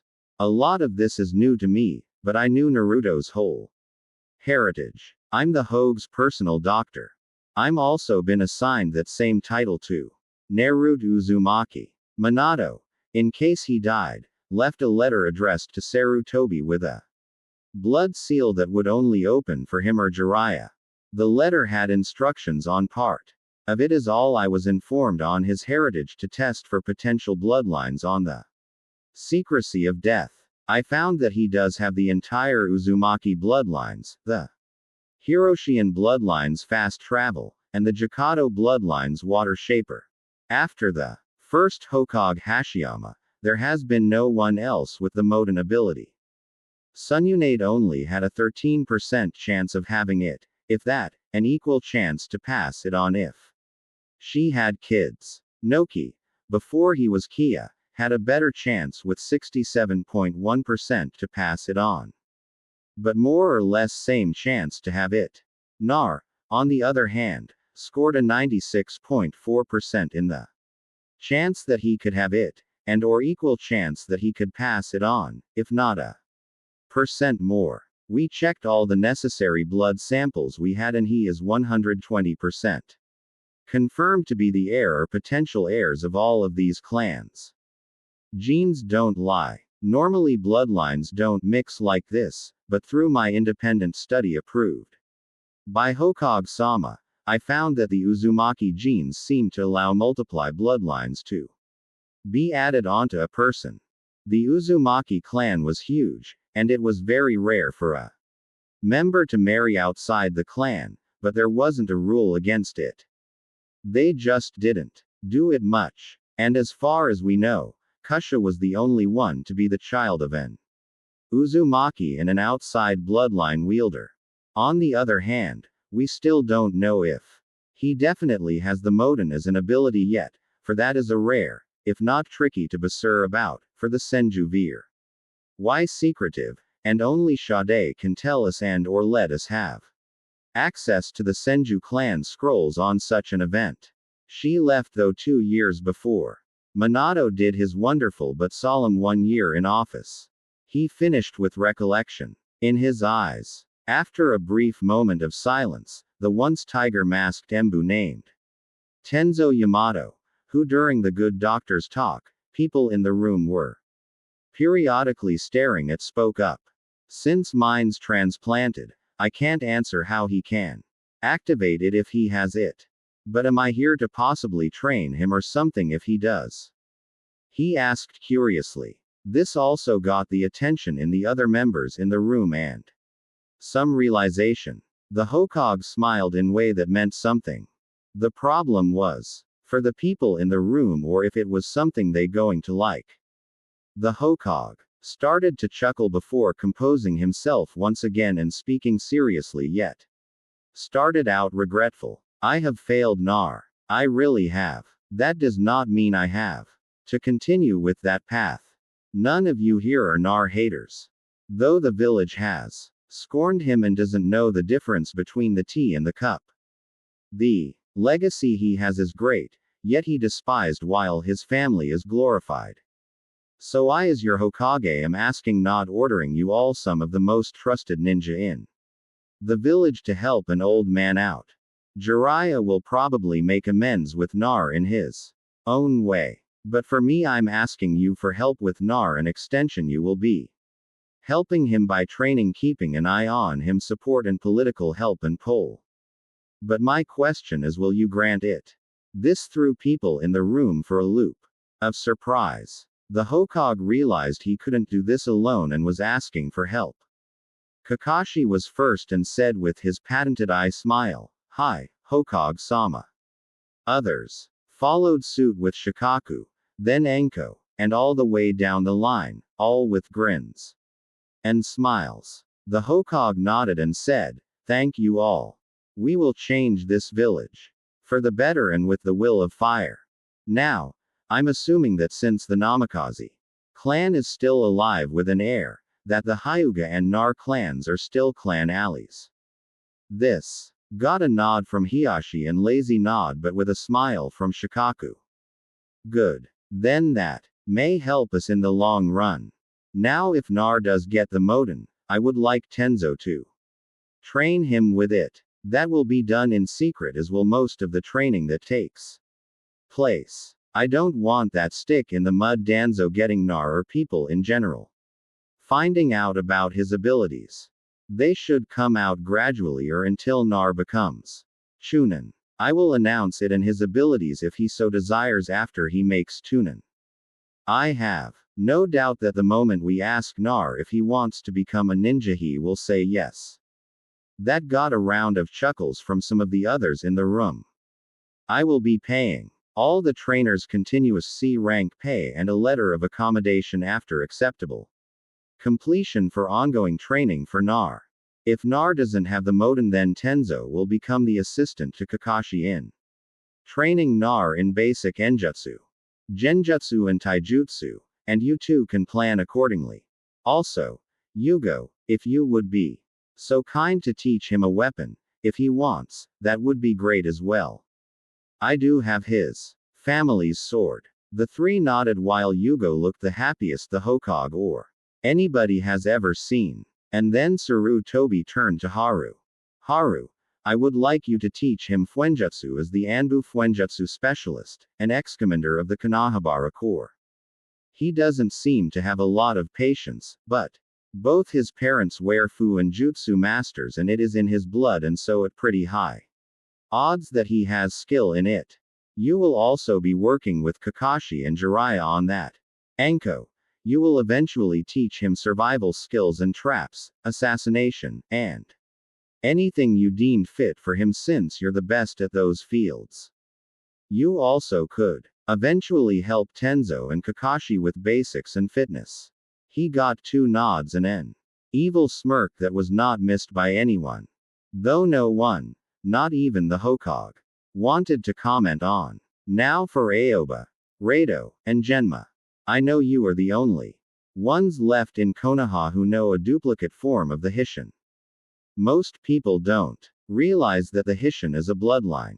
Hell, I'd eat my hat that no one even knows that. If I recall correctly, it takes 2 of you since you don't have the bloodline to move one of you and all 3 of you to move a person or object long distances. The Hirishin works as a bloodline, as a space-time enjutsu first found in Minato's grandfather, Junichi. It works like a teleportation, but you 3 and the 4th found a way around that too. Let you guys use it. Am I right? And explain the rest, please, if you can. They nodded to each other before Rao spoke. The 4th told us not to say anything about it unless it was in your company, and it was about Naruto, but I think these are unique circumstances, and he probably wouldn't mind. What Genma?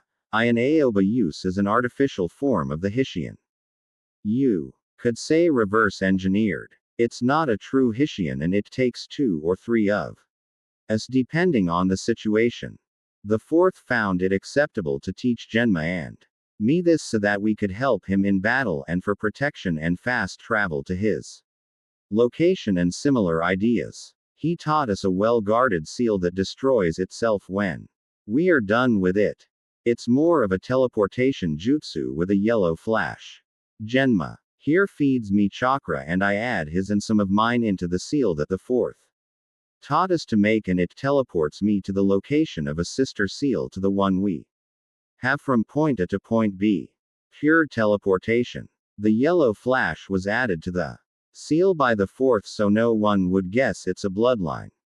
That's also why he had weird kunai. The kunai also stuck to the ground better and had better hand-to-hand capabilities than traditional kunai. He told us that his father and grandfather couldn't master the bloodline, so no one but his clan really knew it was one. People assumed it was a jutsu of great proportions. Minato made this seal purely so he could get anywhere, especially places that he can't see. Genma took it form there now with another Senbon needle in his mouth. Not seeing something as the flaw with the bloodline. So you have to add your blood to the seal to get it to work. Blood seals are more powerful than ink, and that really helps. It sends an unbreakable and invisible chakra feedback to the person who activated the seal, even if they themselves didn't throw the seal. The reason it takes two of us is because one person has to hold point while the other heads to point B. The fourth explained to us that it was a bloodline simply because the Hirishin messes with that person's chakra to tear open a space between spaces and teleport to that point that they sense even if they can see it. It literally opens up the space-time barrier, but you can't go back in time. The fast travel bloodline also makes that person point A, so it doesn't need to have a second person to help you. Minato-sama told us that there will most likely always need a seal to help you navigate the space-time barrier, but a true master of the bloodline could transport to the places that he or she knows best without the seal. Also, being fast helps to transport people or things outside of us since we three were the only ones that had that ability added to the seals. All three of us had to hold onto ourselves around that person or object and put the seal on them and direct them to the other seal. It's teleportation at its finest, but only used in emergencies since most of the seals are gone and it takes a lot of chakra. After he finished, there was a look of awe everyone's faces. No wonder no one was as good as you, added Minato. Or besides these three have ever truly mastered it, the Hokage thought. Then he turned to the still awed and thinking group and addressed them. For the record, that explanation is most likely written down to similar effect in the Namikaze clan scroll. So that is private. I would like you all to understand that. Now, Kakashi, you will at some point in time need to put Naruto's speed up at some point as a priority. And Genma, Aoba, and Rao will teach Naruto the Hirishin when the time comes. They all nodded while Genma, Aoba, and Rao looked really pleased. It wasn't much known, but Genma, Aoba, and Rao were the unofficial students of the Yandaime and had the highest respect and devotion for him, and were also good friends of Kakashi through it. To get a chance with Kakashi included on this to teach the Yandai son his dad's stuff that they taught him was the biggest honor that they could have gotten. Lastly, the Hokage turned to Kosuke and Manabu. You two are part of the same family. He started getting Kosuke and Manabu's attention. Better odds than not he will need some guidance here and there. As advanced knowledge you two poses would be great if you guys gave him tips here and there and you can train him on your downtime if you'd like. It would also be nice if he could have a home to have a nice dinner at here and there since I will invite him over to mine. But it just so happens that the apartment building that he owns is right next to your home. So if you could keep an eye on him for me with your daughter, that would be nice. Manabu and Kosuke smiled and nodded. But it was Kosuke who spoke for Naruto. Anything. He saved my granddaughter and protected his friends. I will do what I can. Surbi nodded before turning to Manabu. He'll get the same treatment as our daughter. Like you, I gained a grandson. Surbi chuckled at that before drawing it to a close. Now we can show the village what Naruto could really possibly do despite their ignorance. Now Nar has some political backing and some good trainers, watchers, and guardians. Hi Ashi and Shikaku, I will be sending you a summons when Murakumo returns for I will fill him in on this. Kakashi, I would also like for you to come back here in 2 days. For I have a B rank mission for you. You go. I will talk to you in morning. Be here, please, at 10 a.m. I'll send you all memos when it's time for your teaching sessions. That as long as it won't kill him and isn't too lax, you're free to do at your discretion. Now it's late and he stopped when he noticed Hiashi had his hand up and was white as a sheet. Yes, Hiashi-san. What can I do for you? Asked the agent Hokage gently, trying to figure out what this was about and why he had his hand up since he figured he covered all the bases. Getting straight to the point, Hiashi had to ask. When Tsunade finds out what her last living relative was treated like and as a kid to boot, how much damage do you think she will cause and who will she kill? A collective with one troublesome was said by everyone in the room. Sarobi after calming everyone down, assuring Kosuke, Manabu, and Hiyashi that they would be the first to get information on their daughter and granddaughter respectfully, and making a mental note to look into the main village's insurance information, told them all to go home, to take the night off, and or enjoy the festival.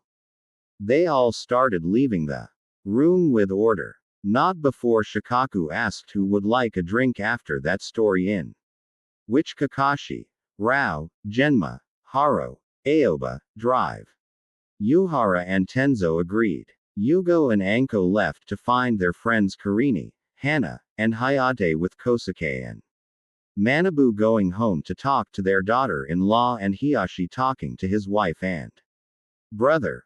Leaving a flustered Serbi left in the room, sighing with the thought, that went better than expected now to keep Danzo and the council on the down low.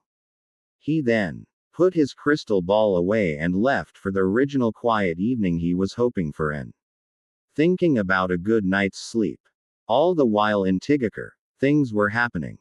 Due to Nar having physical contact with Junko and Hinata, they were transported with Nar to his unattended destination.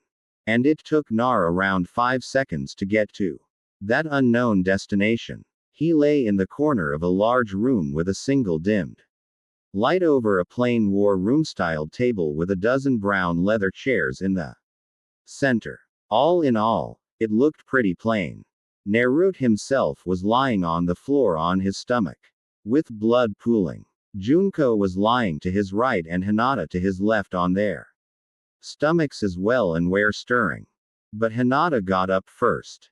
The first conscious thoughts that Junko had when she got up was wondering where she was, then seeing a large pool of blood and Hinata crying and shaking someone with bright yellow hair. Then shocked before all her memories came flying back to her and tears started forming in her own eyes. Rushing over to their sides, she immediately tried to put pressure on Naruto's major stomach wounds, but the two kunai were still deeply embedded. Hinata reached over to take them out, but her hand was immediately slapped away by Junko. Don't, Hinata. If you take those out, it could kill him, explained a now crying Junko to a stunned Hinata. My mom works as a nurse at Kona's hospital. She taught me some first aid. She explained that objects like the kani, they're embedded too deep to just yank out. We need to stop the bleeding. Through her tears, and after taking off and tearing up parts of her brown vest, she starting to put pressure on parts of the wounds. She calmed Hinata down from her near panic attack a little and got her to help. She instructed Hinata to rip off her Yakuta's sleeves and instructed her to add pressure to another bad wound. Junko stopped crying with a look of determination in her eyes.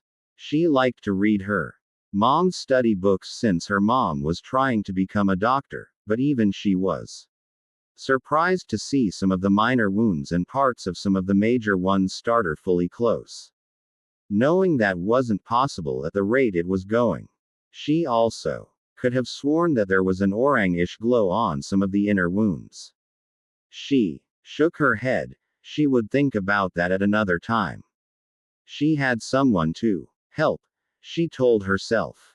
She also was versed enough that she knew that she needed to get help even if she didn't know where she was at.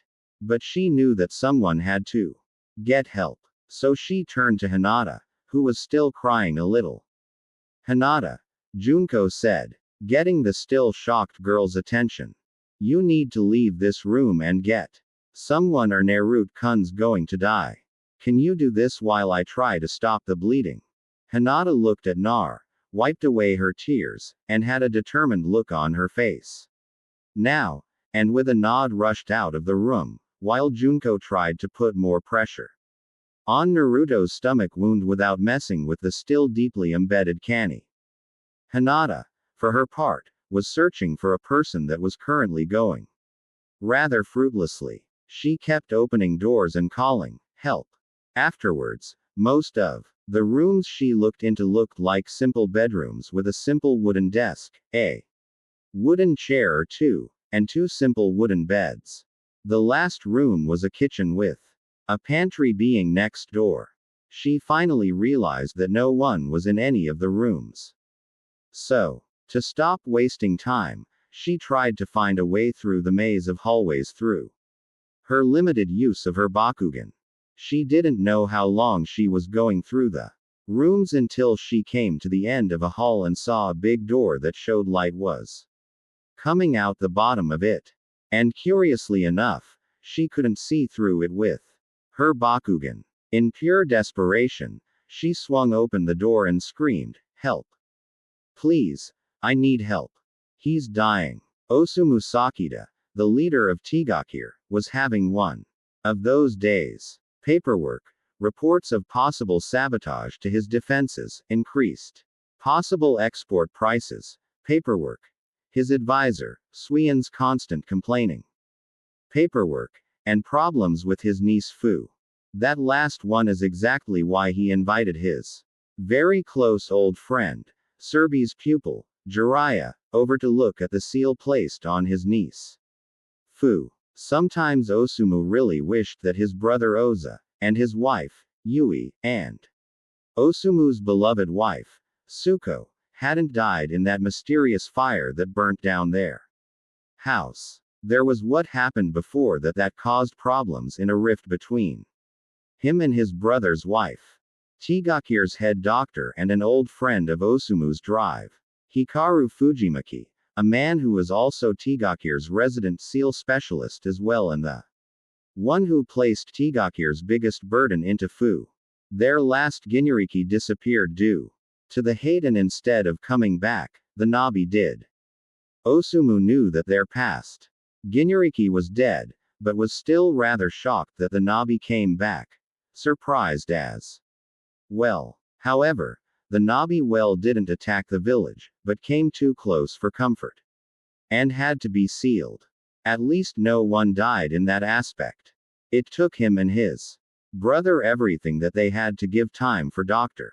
Fujiaki to do his seal.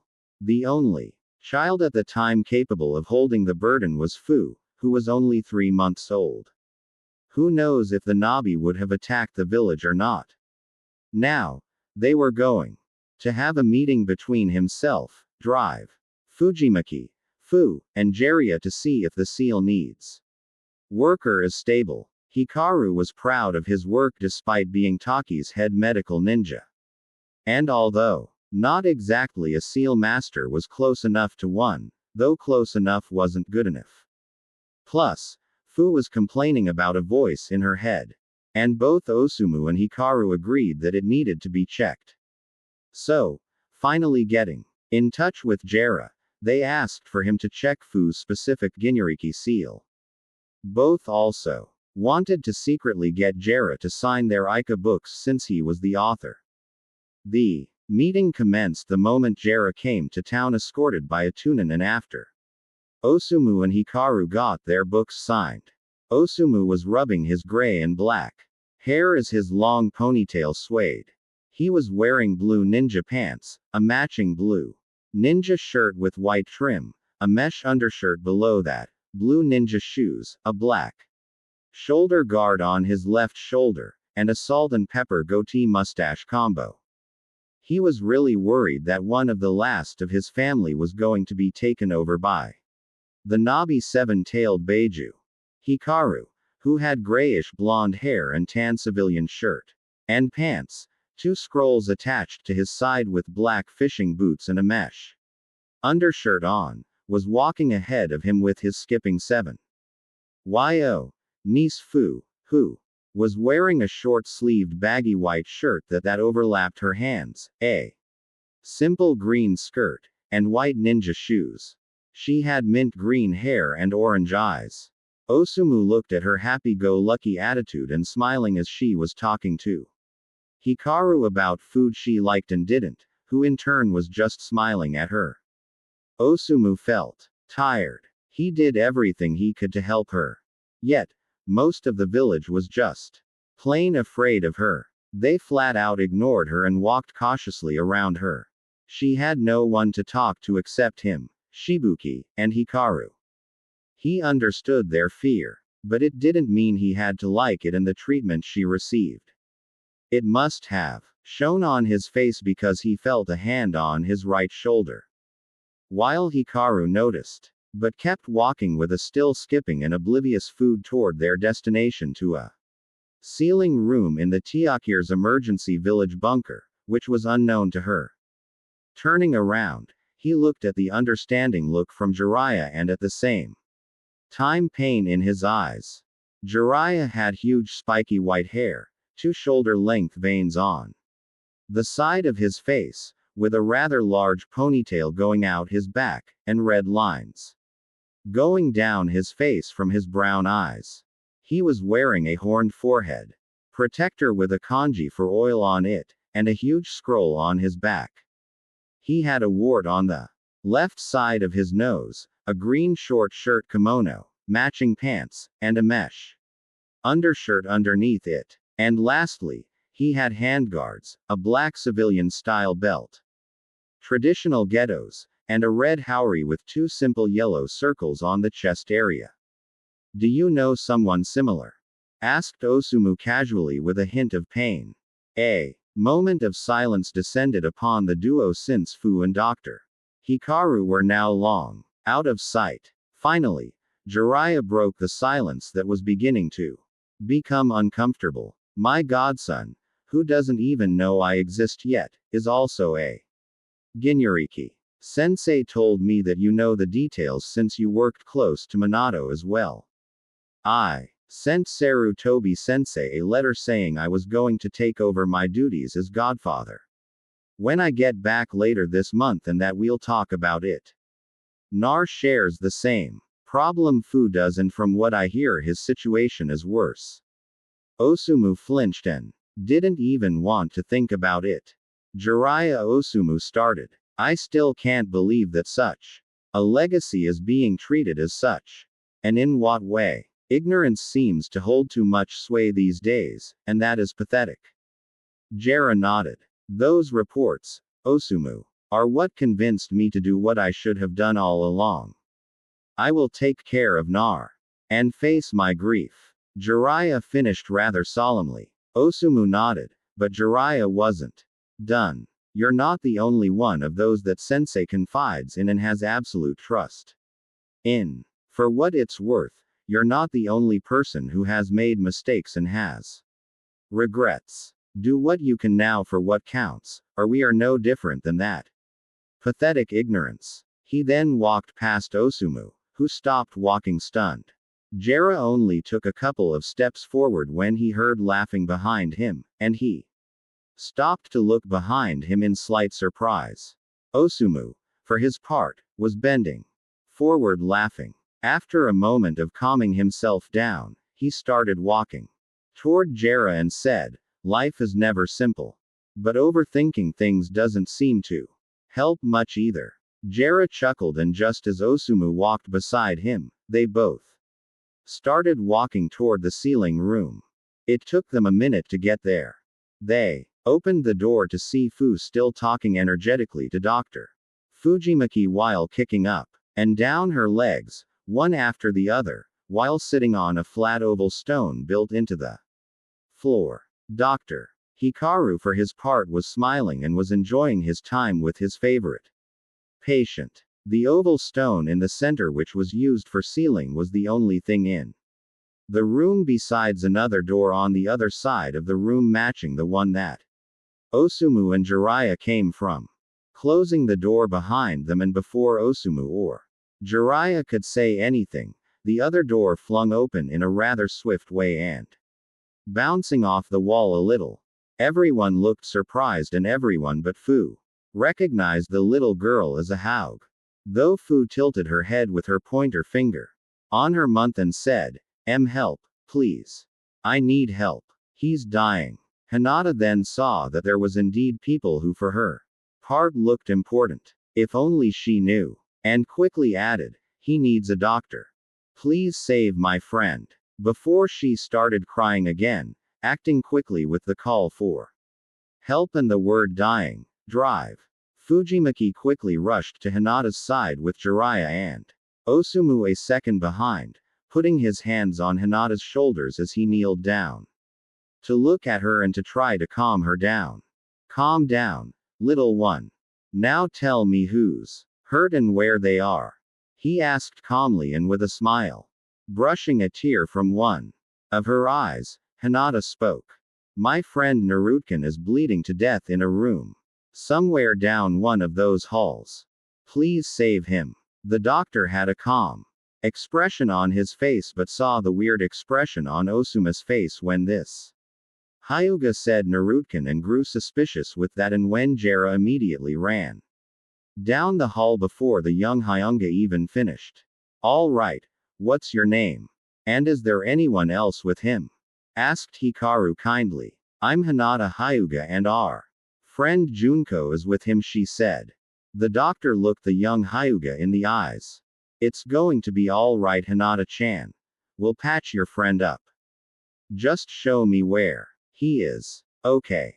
Hinata nodded and with new determination directed them to where she remembered the room to be. Though going rather swiftly, they only made about halfway when they saw an angry Jiraiya carrying a young boy with blonde hair, covered in what the doctor recognized as life-threatening lacerations, probable fractures, burns, and who knows what. Fu looked shocked and was speechless, while Osumu looked mortified. How could people do something like this to a child? And his child no less. Could this happen to Fu in the future? Osumu thought, sickened. Jerry turned Nar over to the doctor. One very closer look at Nar. He saw the wounds closing.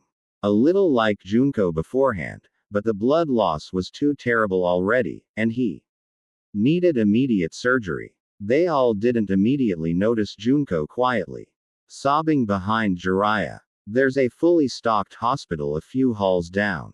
I'll take him there immediately. Then he and Naruto fully sunshined away. Osumu did a hand sign and said, Shadow Clone Jutsu. And an identical clone of himself appeared. Turning to it, he said, Tell Sun and Shibuki that I will not be home tonight and will be back sometime in a week, and that we will have guests and that I am fine but doing something important. The clone saluted and then sunshined away. Out of the corner of his eye, he noticed Fu still shocked but trying to comfort the other girls, while none of them noticed Jiraiya dismissing a frog with red and white striped clothing. But Osumu gave a look to Jiraiya, nodded, opened a door to a bedroom to his left, and then addressed Fu with a kind smile. Fu-chan, let's look for clothes for these girls, and why don't we go to the kitchen a hall down and fix some food for our unexpected guests, and you can show me how much you've improved. Okay. Fu looked thoughtful for a second and then looked at the girls her age and back to Osumu with a nod and a smile. Holding out his hand, Osumu took Fu's hand and started a debate with her on what they should cook. Jera watched them till they went around the corner and then looked at who was left. Both girls that he mused couldn't be more than 5 or 6 were looking at him with sad eyes. He swore to himself that when he gets back home there will be hell to pay. Just then, the head messenger frog, Waldo, reappeared, causing both girls to jump in shock. Jiraiya Sama, he bowed and said sarcastically. Jiraiya hated this. He didn't like being addressed with such honorifics, unless it was a gorgeous woman. And he knew Waldo was doing this purposely, since he's asked this toad like 1,000 times to stop calling him Sama sarcastically. Yet, he doesn't. A small smile graced the toad's face before finishing his report, but noticed the 2 girls and carefully relayed the message back by whispering to Jera. Hokage Sama agreed with everything you said, but to bring Naruto back when he was fine and healed. Kakashi will be here soon with money for Tigakure for any and all expenses, and to give them all the money no matter what. The Haya Patriarch was with him at the time and said his daughter was fine staying here as well as that Hokage Sama will talk to some guys named Kosuke and Manabu and that they should be fine with this decision. Well, that's my message. Call me when you need me, Jiraiya-sama. Then Waldo puffed away. That last part started getting Jera to sweat to the point of completely ignoring the sarcastic Toad's ending comment. Excuse me, is your grandfather's named Kosuke Maruboshi and Manabu Akado? He asked while staring at Junko. Not seeing Jiraiya start to sweat, she nodded happily. Yes, Kosuke and Manabu are my Gigis and my name is Junko Maruboshi. Jiraiya inwardly groaned. The last time he got caught peeping in Konoha, he did itwhen Manabu's daughter Eri was taking a bath. Next too long ago, when he peeped on, it was his only other time he came close to death for peeping.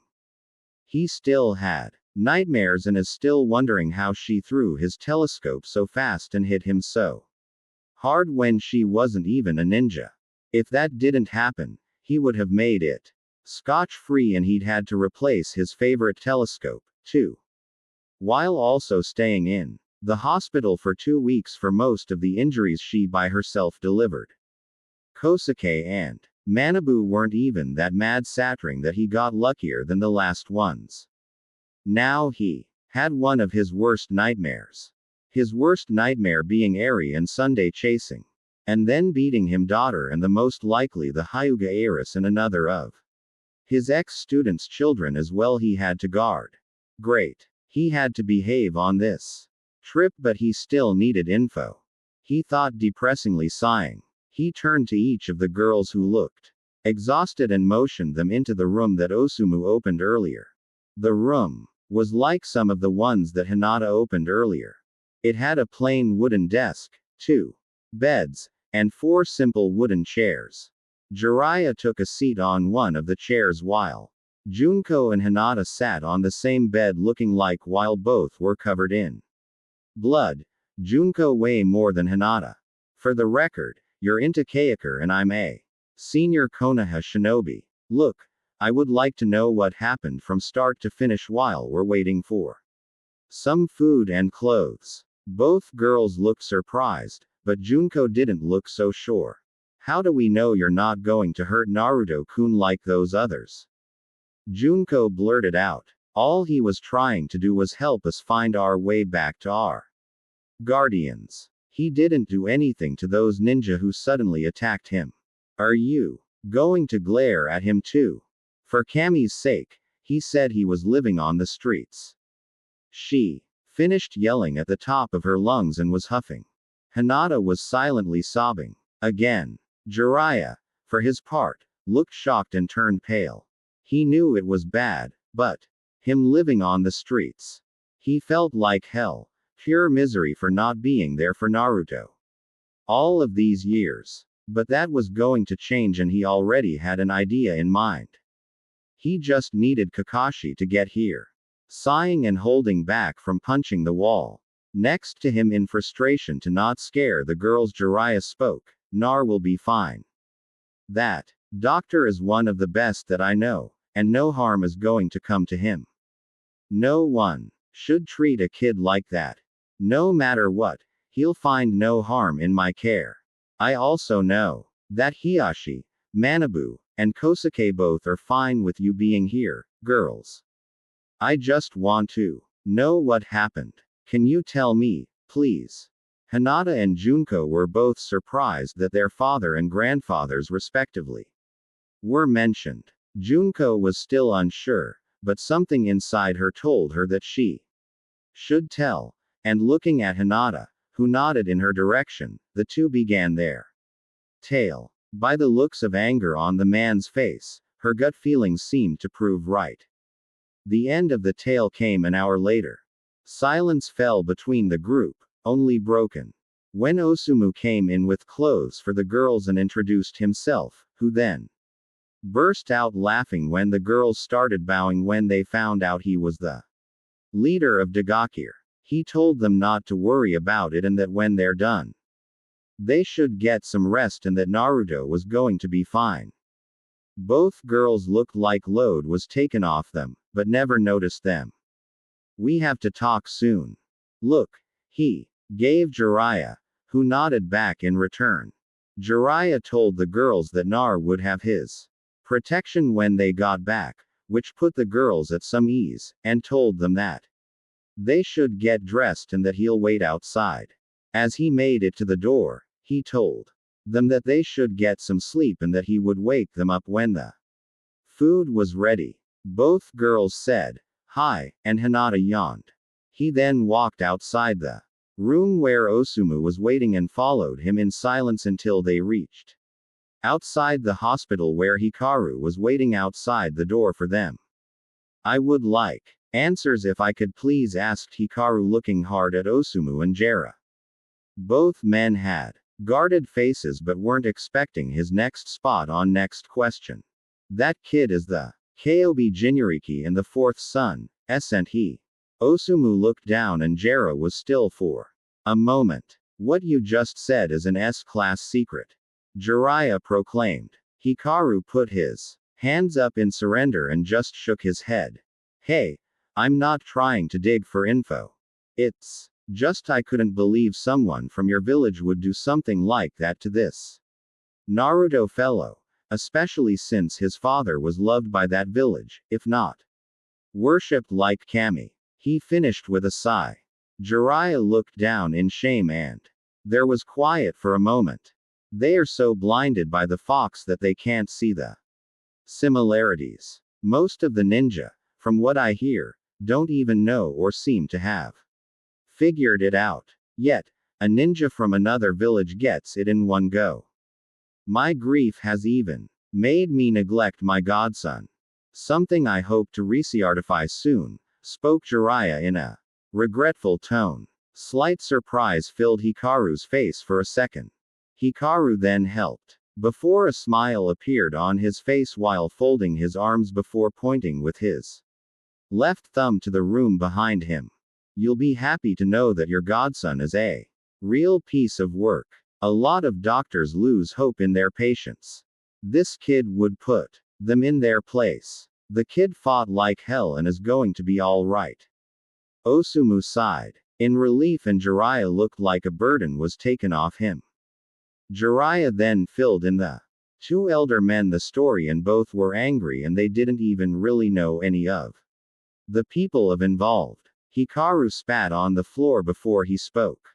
"He will truly become an honorable man. Now I have to ask.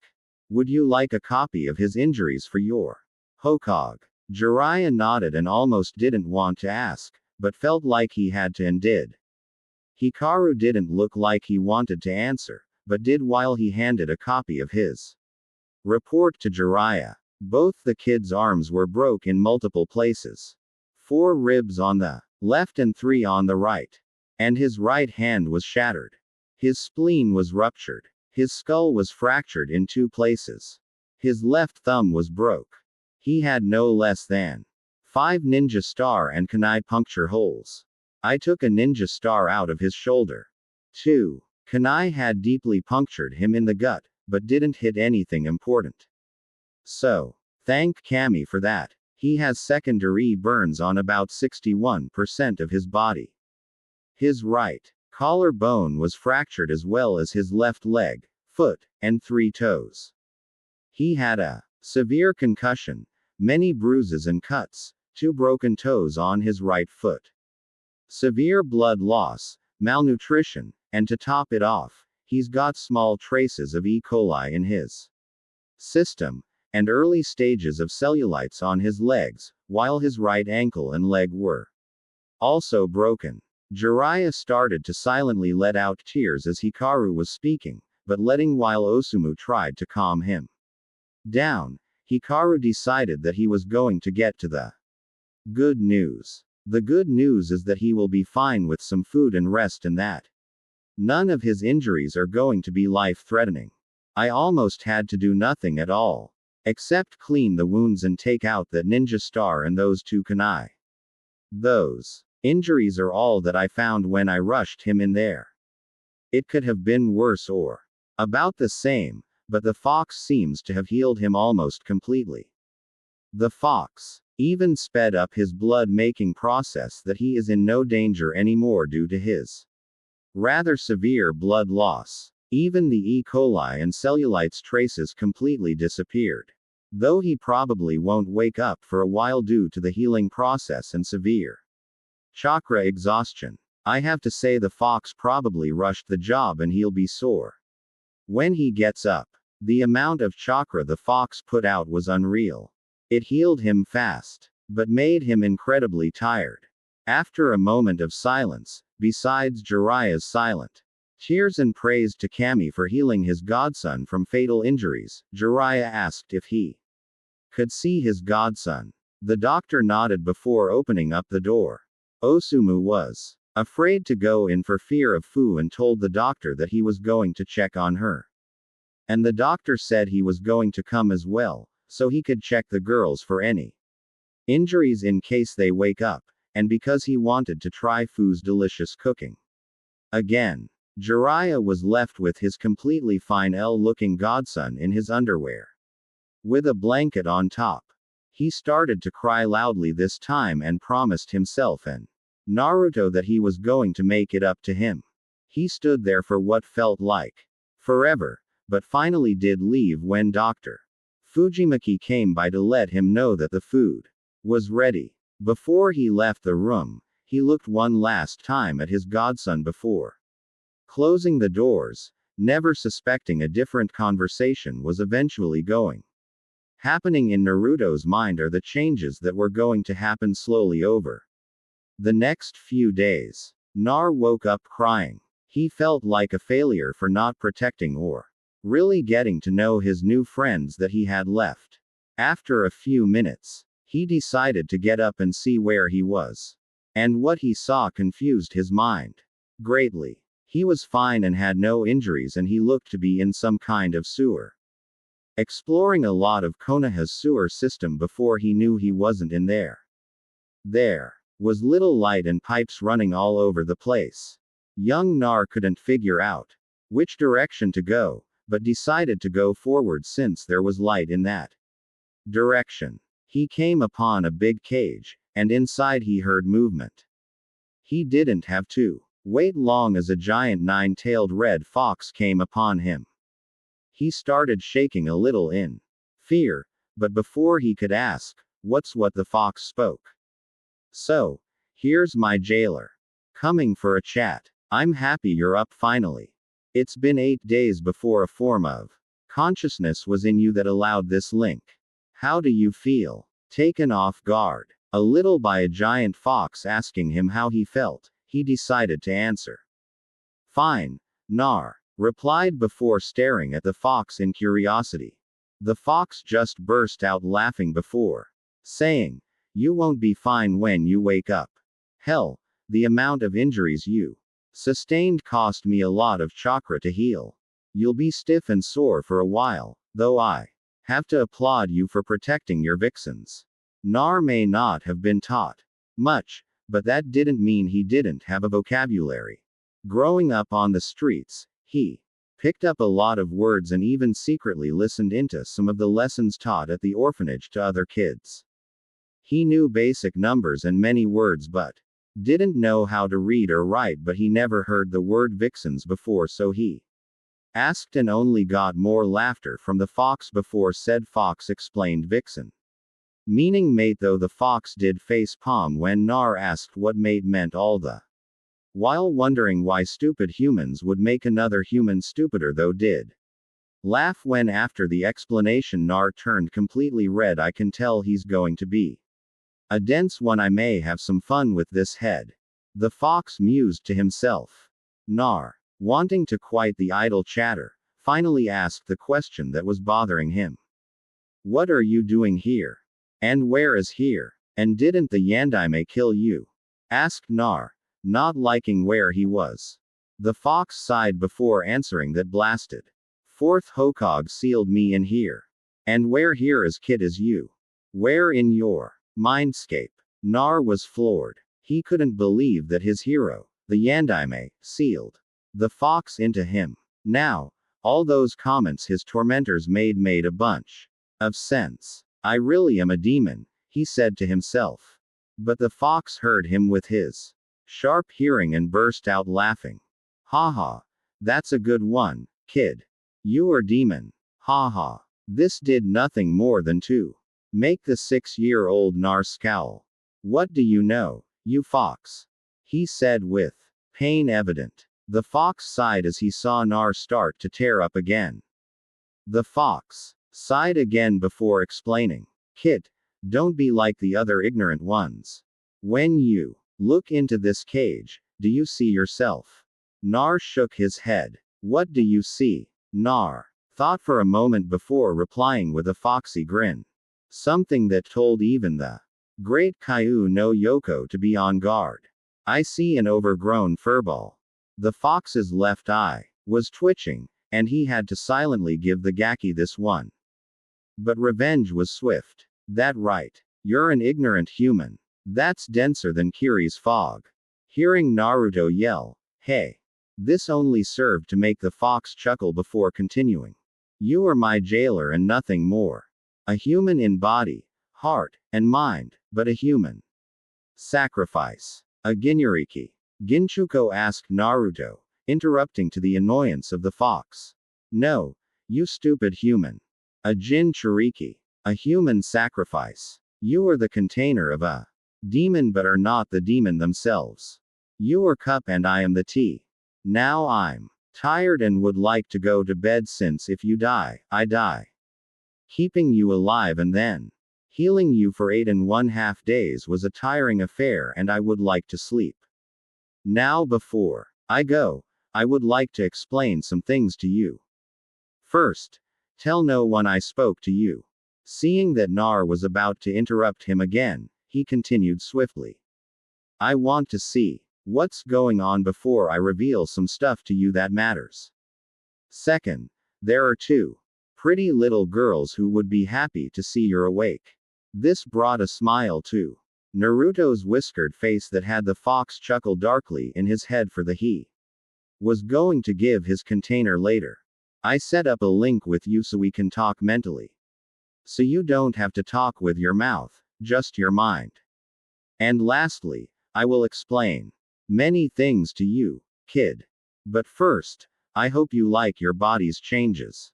What? Screamed Naruto, trying to get a word in to figure out what the fox was saying, but was blown out of his mind by a huge gust of wind by the fox